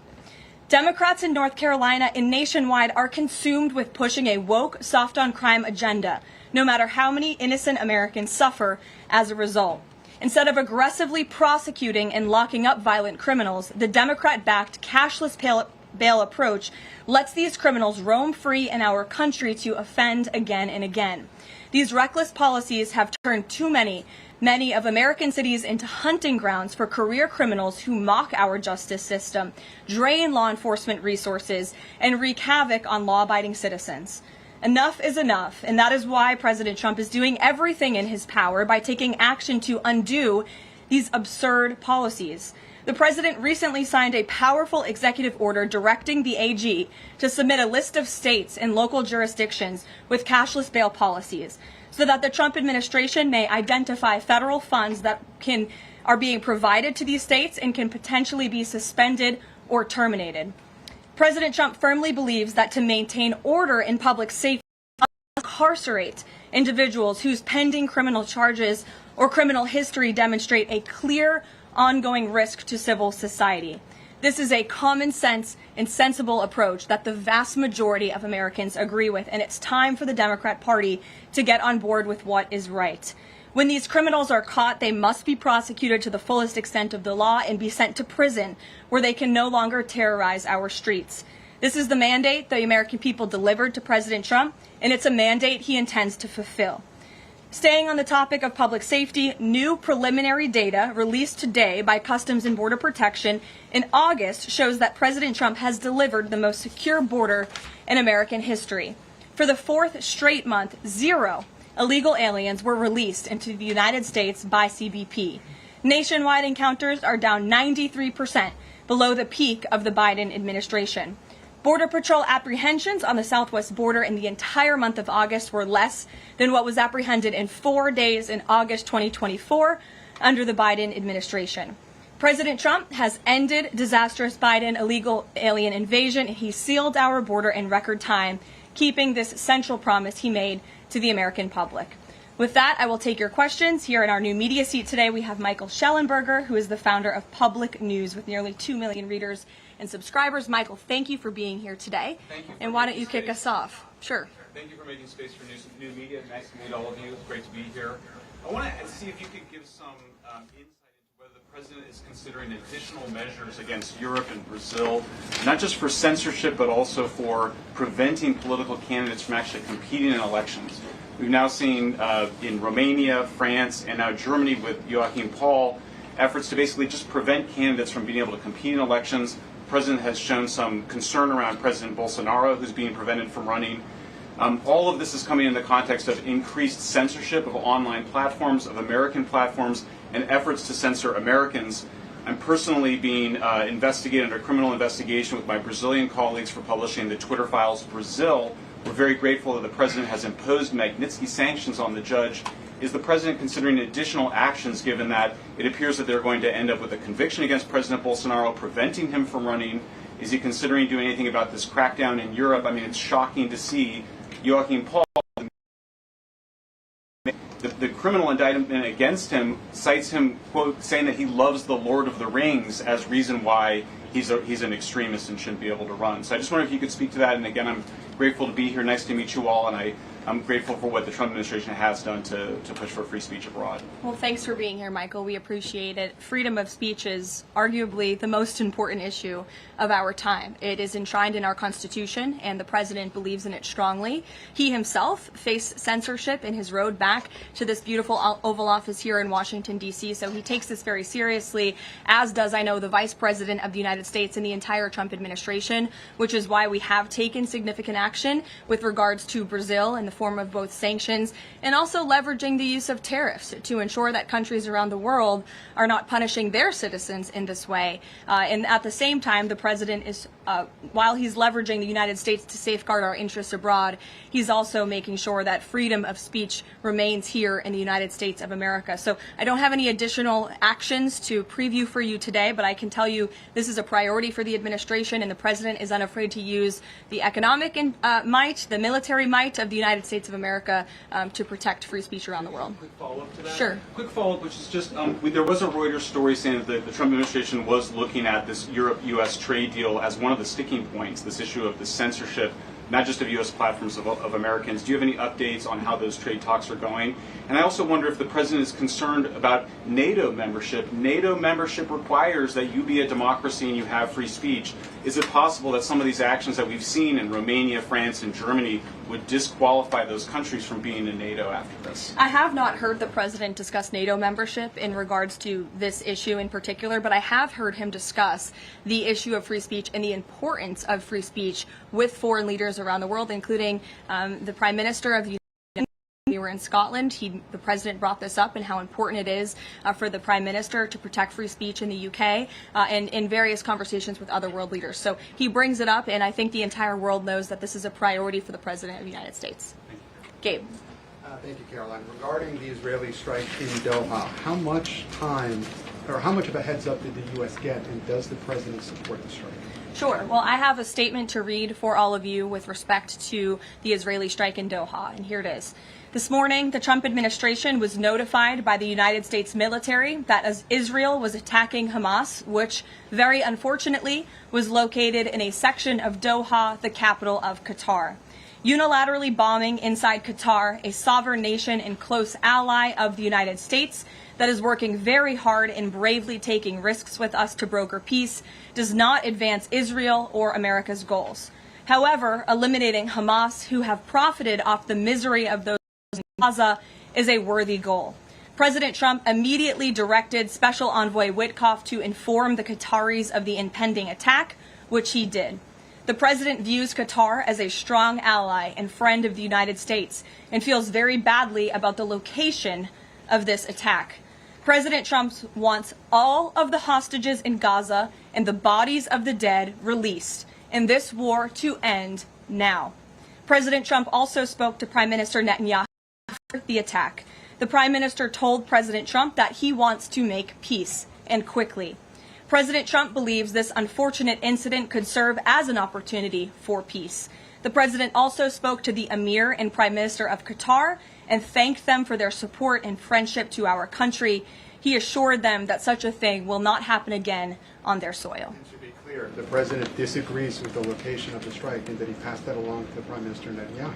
The President just confirmed that in the statement that I just read to you, which I spoke with him about before coming out here.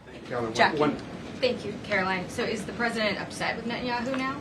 The President made his thoughts and concerns about this very clear, and he spoke again both to Prime Minister Netanyahu and also the Emir and the Prime Minister of Qatar after this attack. And the president has always made it very clear that he wants peace in the Middle East, just like he sought that and accomplished that in his first term. He expects all of our allies and friends in the region, that includes both Qatar and Israel, to seek peace as well. And he wants to see that happen, and he's working with all of our allies in the region to get that done. Are there any consequences, so to speak, for Netanyahu doing this, as it sounds, against the president's wishes, or at least his belief that it was appropriate?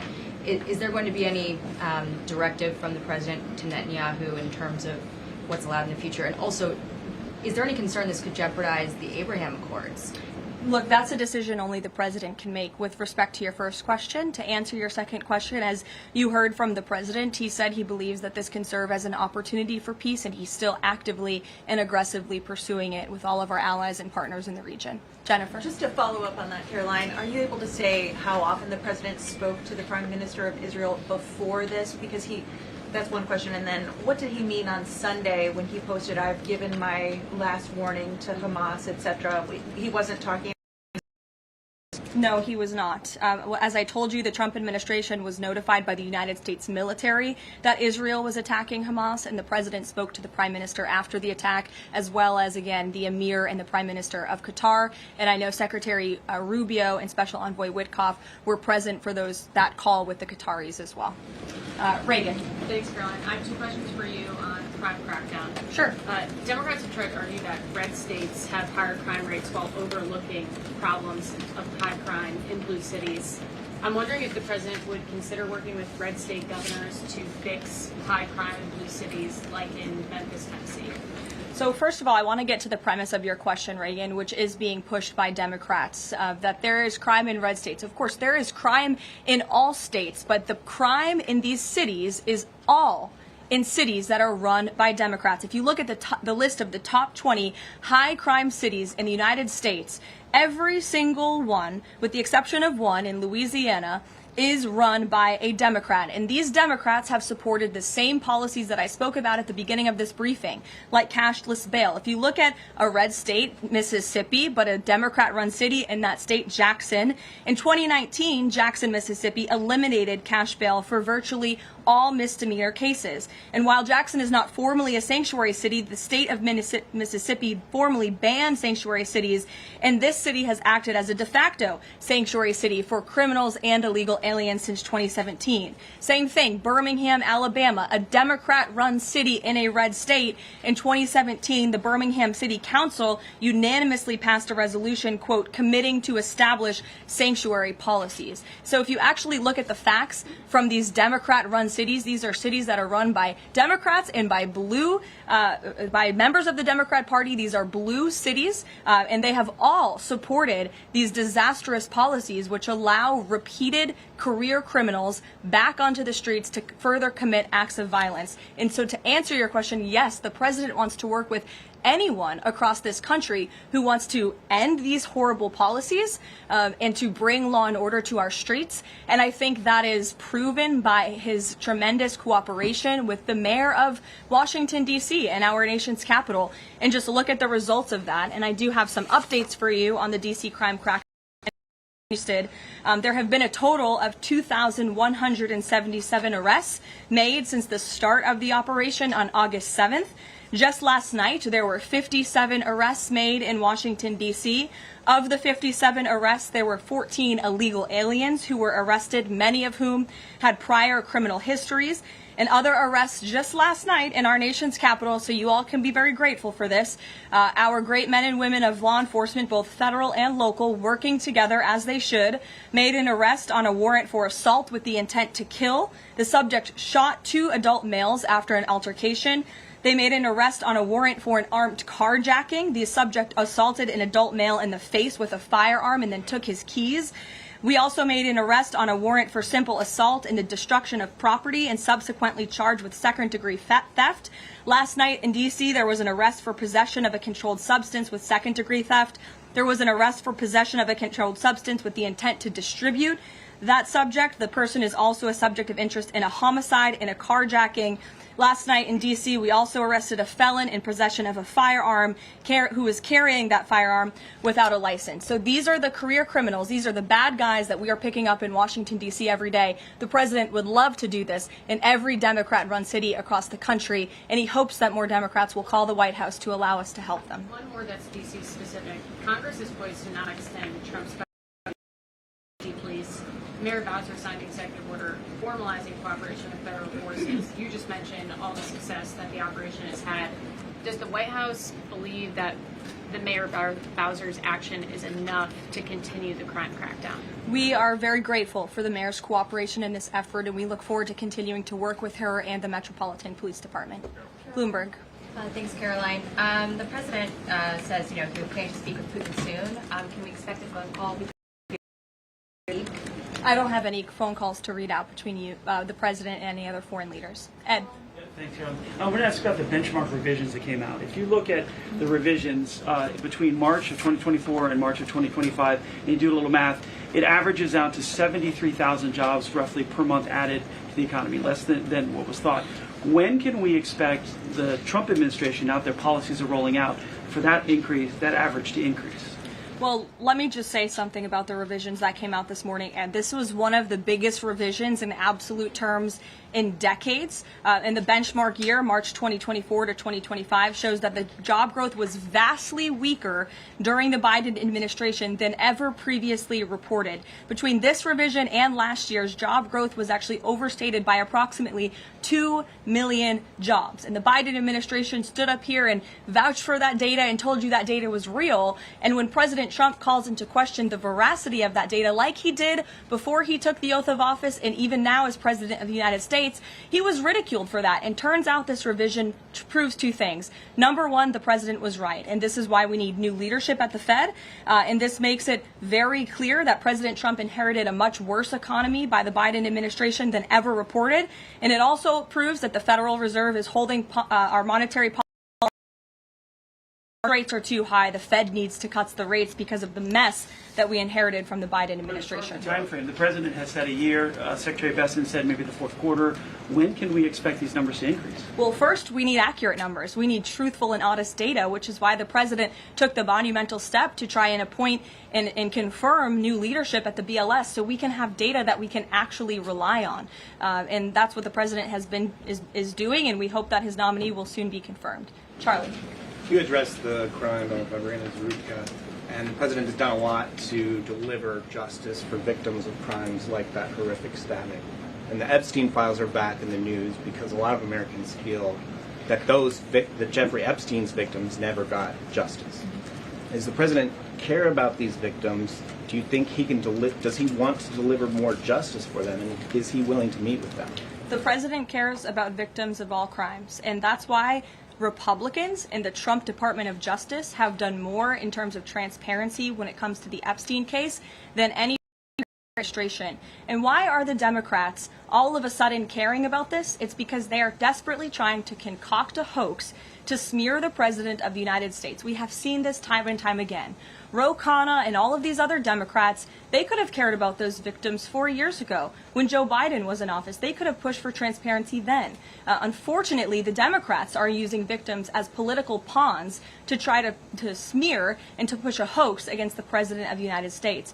And I will get you numbers on the amount of child predators that this administration and this FBI and this Department of Justice have locked up under President Trump's leadership. We have done more than any president to protect victims of crime, especially disgusting, heinous sexual crimes. And that includes the deportation of illegal aliens who are perpetrating these crimes against innocent victims in our country right now today. And that remains a top priority for this administration. Does the president, will he meet with the victims? On the Doha strikes, did the president speak with Netanyahu before they were carried out? Did he urge him to not go through with it, or did they only speak afterwards? Again, I read you a statement. The Trump administration was notified by the United States military that Israel was attacking Hamas. The president directed his special envoy Witkoff to immediately call the Qatar Qataris. And after the attack, he spoke to Prime Minister Netanyahu. One more. Behind you. Thank you. Go ahead. About the Epstein case, would the White House support a professional handwriting expert review of the document released yesterday to prove that it's not the president's signature? Sure, we would support that. And in fact, I have already seen many forensic analysts of signatures coming out. I believe it was the Daily Signal that published a piece with 3 separate signature analysts who said that this absolutely was not the president's authentic signature. And we have maintained that position all along. The president did not write this letter. He did not sign this letter. And that's why the president's external legal team is aggressively pursuing litigation against the Wall Street Journal, and they will continue to. Christian. Thanks, Karoline. Following up on Ed, now that we have these revised jobs numbers, is the president concerned at all that price spikes, stemming from his tariffs through the end of the year, might actually be driving the country towards a depression or a recession? What I'm asking is he committed to these policies now that we know how faulty the jobs data was? The president is committed to his policies because his policies are working, Christian. And there have been a lot of people fear-mongering about inflation in this room, but it just has not come to fruition. On a monthly basis, CPI inflation has now come in at or below the market's expectation for 6 consecutive months, every month that President Trump has been in office. Overall, inflation has run at a 1.9% average pace in the president's first 6 months in office. I would have told all of you that in January, you would not have believed me, but those are the facts and those are the numbers. And we also see many other positive signs in economic indicators like real GDP. In the second quarter, it was revised up to 3.3%. That beat the market's expectation.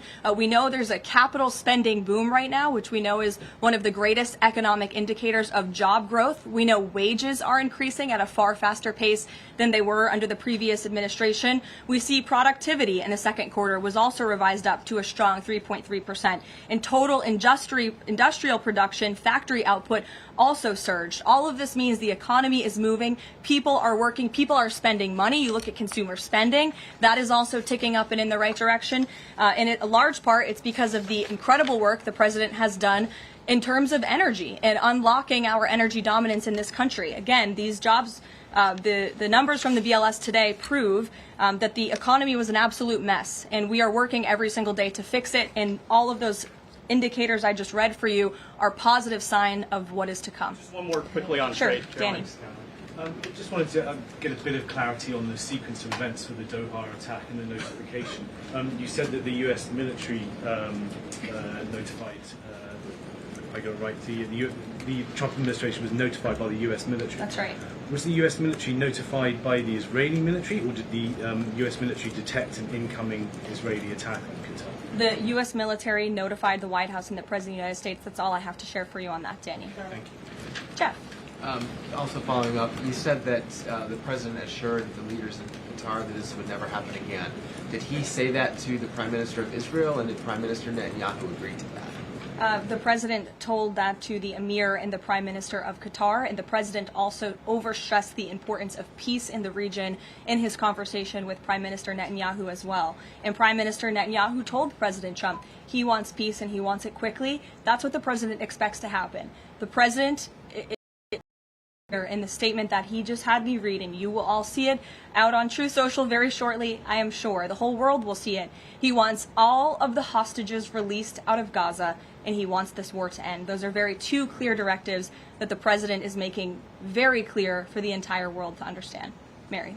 But Qatar obviously has been helping to negotiate these ceasefire talks. Does the president think that Israel is undermining negotiations by striking Qatar? Is he concerned that Qatar's no longer going to want to play that intermediary?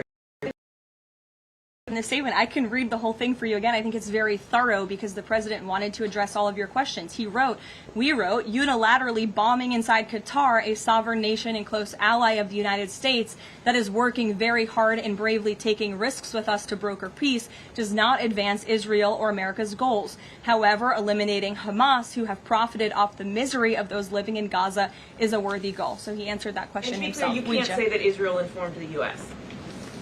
What I can tell you is the United States military informed the Trump administration. Thank you. A quick follow on that. Can you tell us when the U.S. military was notified, given that the largest U.S. military base is in Doha? And then I have a question on D.C. crime. This morning, just before the attack. as I said earlier as well.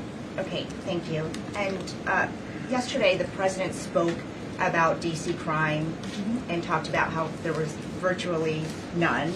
And then he expressed frustration about things that take place in the home they call crime. He said, you know, they'll do anything they can to find something. If a man has a little fight with the wife, they say this is crime. See, now I can't claim 100%. Exactly what crimes was the president referring to? He wasn't referring to crimes. That's exactly the point he was making, Ouija. What the president is saying is that these crimes will be made up and reported as a crime to undermine the great work that the federal task force is doing to reduce crime in Washington, D.C. And I think the president has every reason to believe that, given the efforts of many reporters in this room who actively seek to undermine the president and what he's doing in our nation's capital. We all know that deep inside you all agree with this because you all live here, and I'm sure you are very grateful for the administration's efforts to make the city, which we all reside in, much safer for ourselves and our families. Michael. Thank you, Caroline. Florida Congressman Randy Fine is calling for judges to face consequences if the violent repeat offenders they release go on to commit new crimes. Is that something the president supports? This is not something I've heard the president discuss. You can ask him yourself next time you have the opportunity to. How's that? Caroline, one more question. On Thursday, President Trump will head to the Pentagon and also to New York City in honor of the 24th anniversary of 9/11.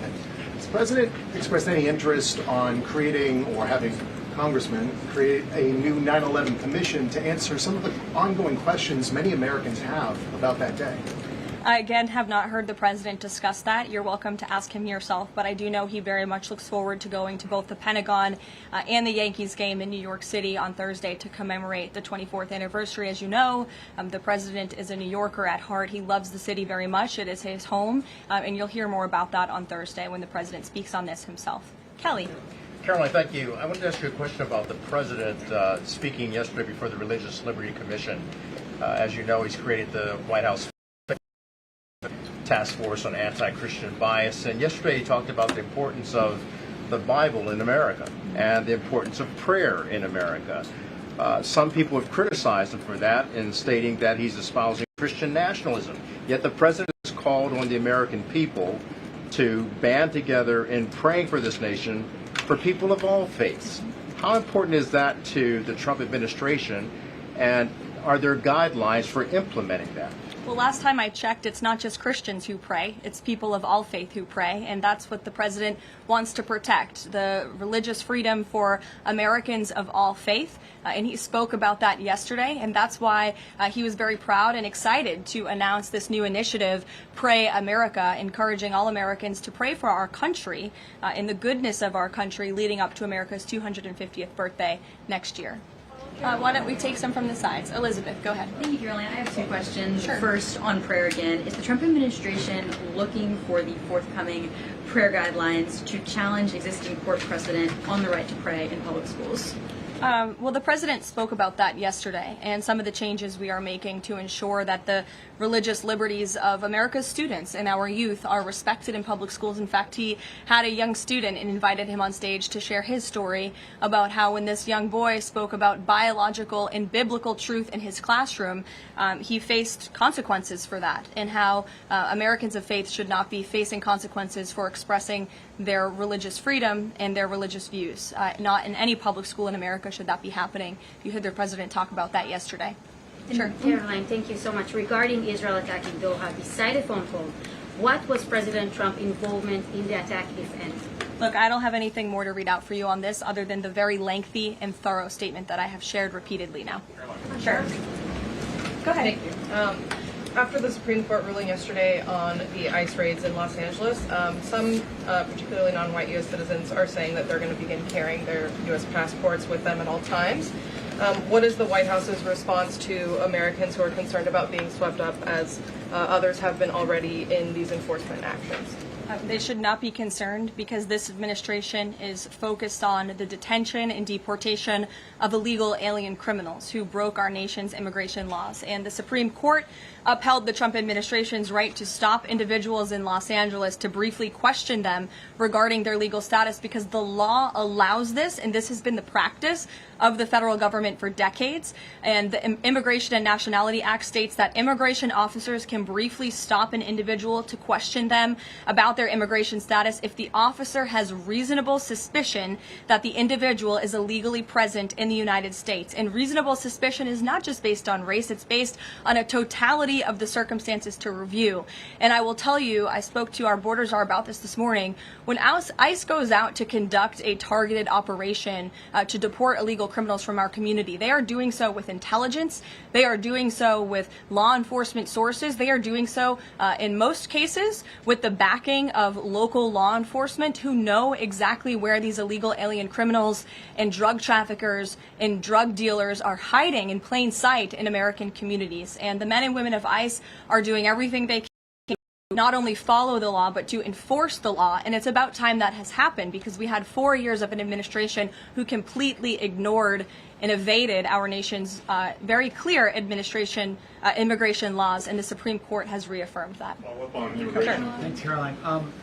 One of the other documents released by the House Oversight Committee contained a photo of Jeffrey Epstein holding an oversized check that was made out to him in the check from the president for $22,000 for a fully depreciated woman. I wondered if the president has any recollection of that or what you guys make of that photo that was included in those documents. Did you see the signature on that check? It is not Donald Trump's signature. It is absolutely not. The president did not sign that check. But does he recognize the woman? Caroline, Thank you, Caroline.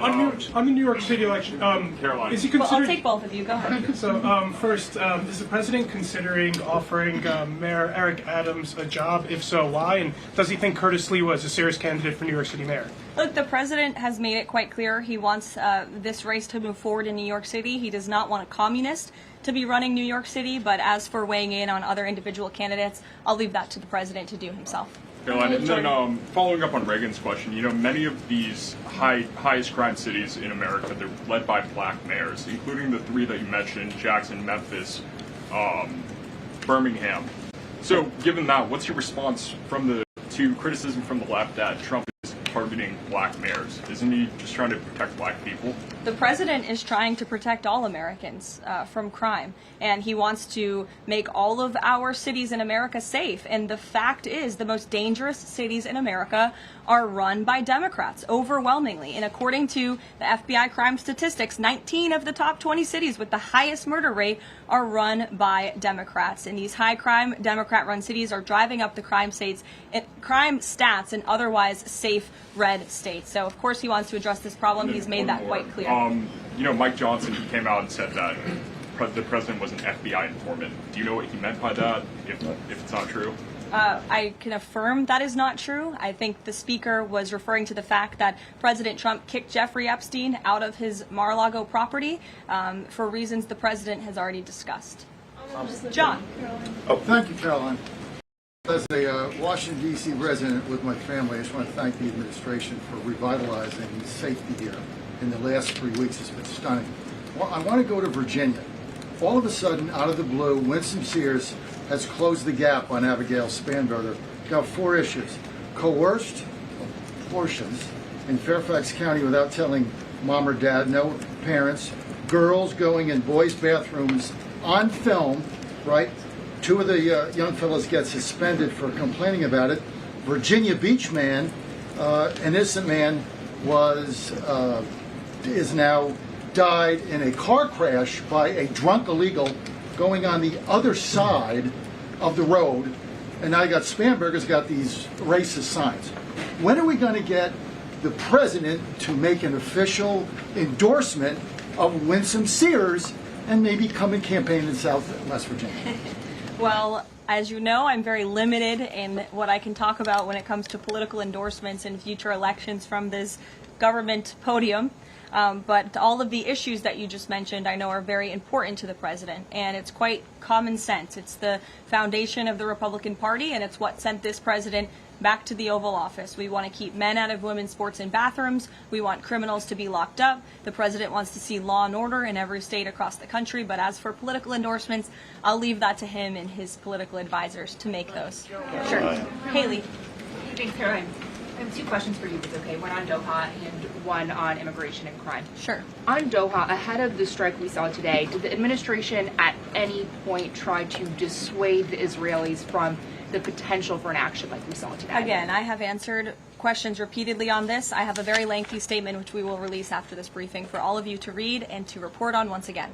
Okay. And then on a case in Maryland, the killing of Dakara Thompson, there are reports that the suspect arrested for her murder was in the country illegally and arrested and released for driving under the influence both in 2022 and in April of this year by U.S. Park Police.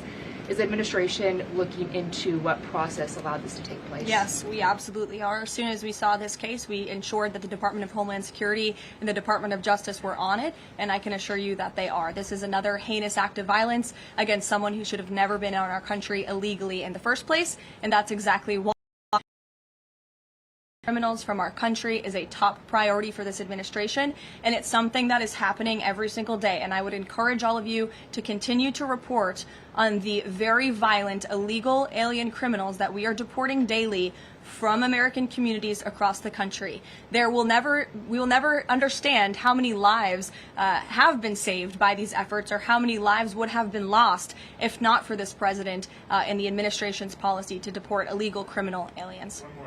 On tariffs? Thanks, Caroline. Follow up on Charlie's question. Will the president meet with the Jeffrey Epstein victims? I don't have any meetings for you to read out on that.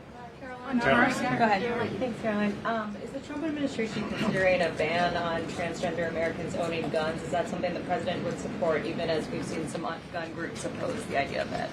I saw reporting on this. I understand there were very preliminary, low-level discussions about this at the Department of Justice, and then sometimes those discussions are reported. I'm not tracking any potential actions on this front, and I'll let the president weigh in on that. It's a policy decision, and it's far too early or would be premature, inappropriate for me to weigh in on it at this point in time. Behind you. Go ahead.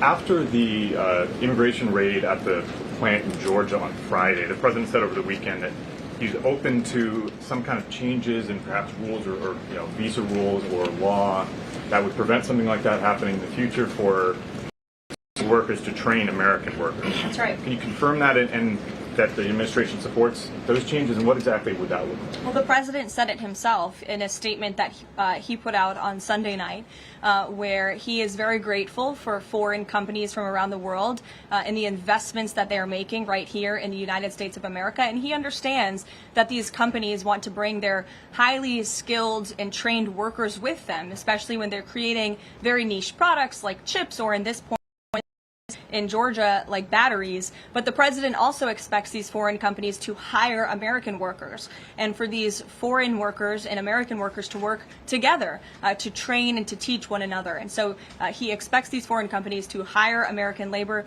We want Americans to have these jobs. Americans need these jobs, but he also understands the need for these companies to bring over their workers who already have these skills. So I think it's a very, what those changes might be? I think it's a very nuanced and responsible and for the president to take, and I know that the Department of Homeland Security and the Department of Commerce are working on this matter together. I would defer you to them for any further action on this front. Caroline, thank you. Just I want to follow up on something you said. You said the Epstein documents are a hoax that Democrats are perpetrating against the president. You said he didn't sign that check, that he didn't sign the birthday card that he allegedly signed. So what is the theory, since these documents came from the Epstein estate? Who is I guess in your view, faking these documents? I did not say the documents are a hoax. I said the entire narrative surrounding Jeffrey Epstein right now that is absorbing many of the liberal cable channels on television is a hoax that is being perpetuated by opportunistic Democrats like Ro Khanna and the others whom you saw on that press conference outside of Capitol Hill, who are trying to push this hoax against the President of the United States. What exactly is the hoax? I'm just trying to understand what's fake. What's fake is not the documents. The hoax hoax is the Democrats pretending to care about victims of crime when they do not care about victims of crime, when they have done nothing to solve crimes, when they have done nothing to lock up child pedophiles and child rapists across the country, and when they are now using victims as political props to try and, again, smear the President of the United States and drag on this bad story about him. It is a distraction. The Democrats view this story as nothing more than an attempt to distract from the accomplishments and the achievements of this administration. And that is what we mean when we call it a hoax. On the birthday card, he didn't do this, he also didn't do the check. Those were in documents from the estate. So what is the working theory as to why he's in them? The president has one of the most famous signatures in the world, and he has for many, many years. You know that, Maggie, you've covered him for a long time, long before he assumed this office when he was a businessman in New York. The president did not write that letter. He did not sign those documents. He maintains that position, and that position will be argued in court by his lawyers. The president is very confident he's going to win this case. Deanna. Thank you. Is the president planning to meet with Eric Adams in New York, maybe at the Yankees game?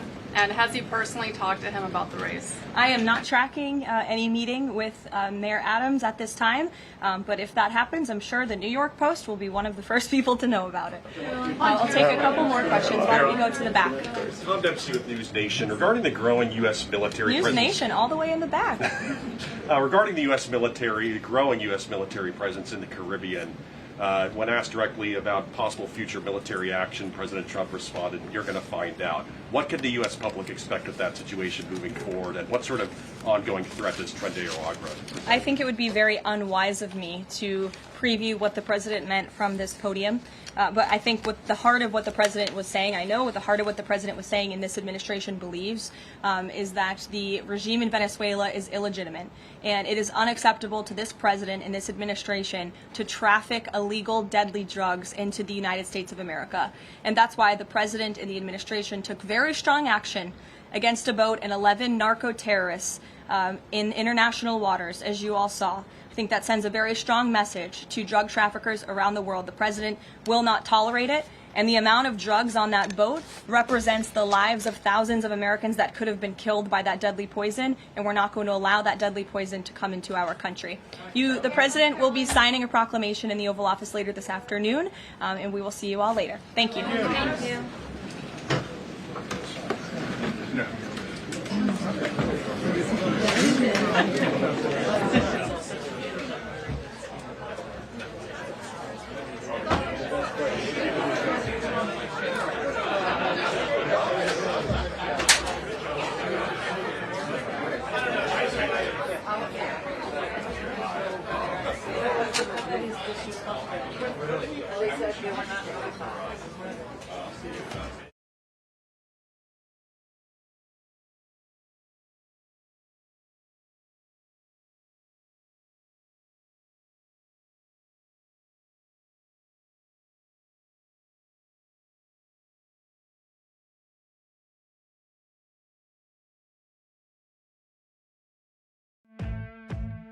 Welcome to Right Side Broadcasting Network, your trusted conservative news outlet.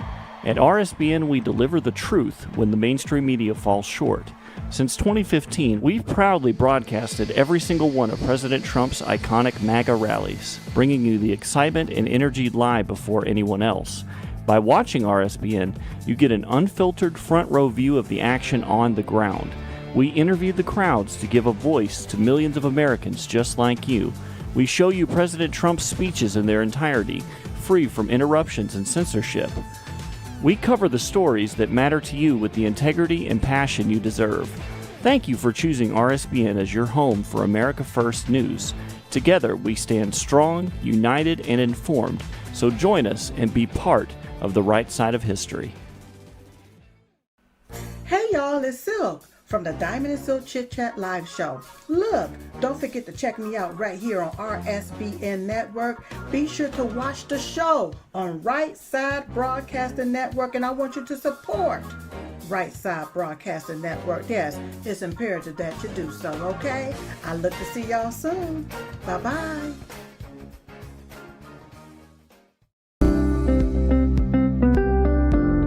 allfamilypharmacy.com/RSBN. You can scan that QR code now, RSBN10. That is the code, easy to remember, for 10% off. This is ivermectin, hydrochloroquine, antibiotics that will save you and yours from bacterial and viral infections, NAD+, and much, much more. 200 essential medications and emergency medical kits, the meds you trust delivered to your door.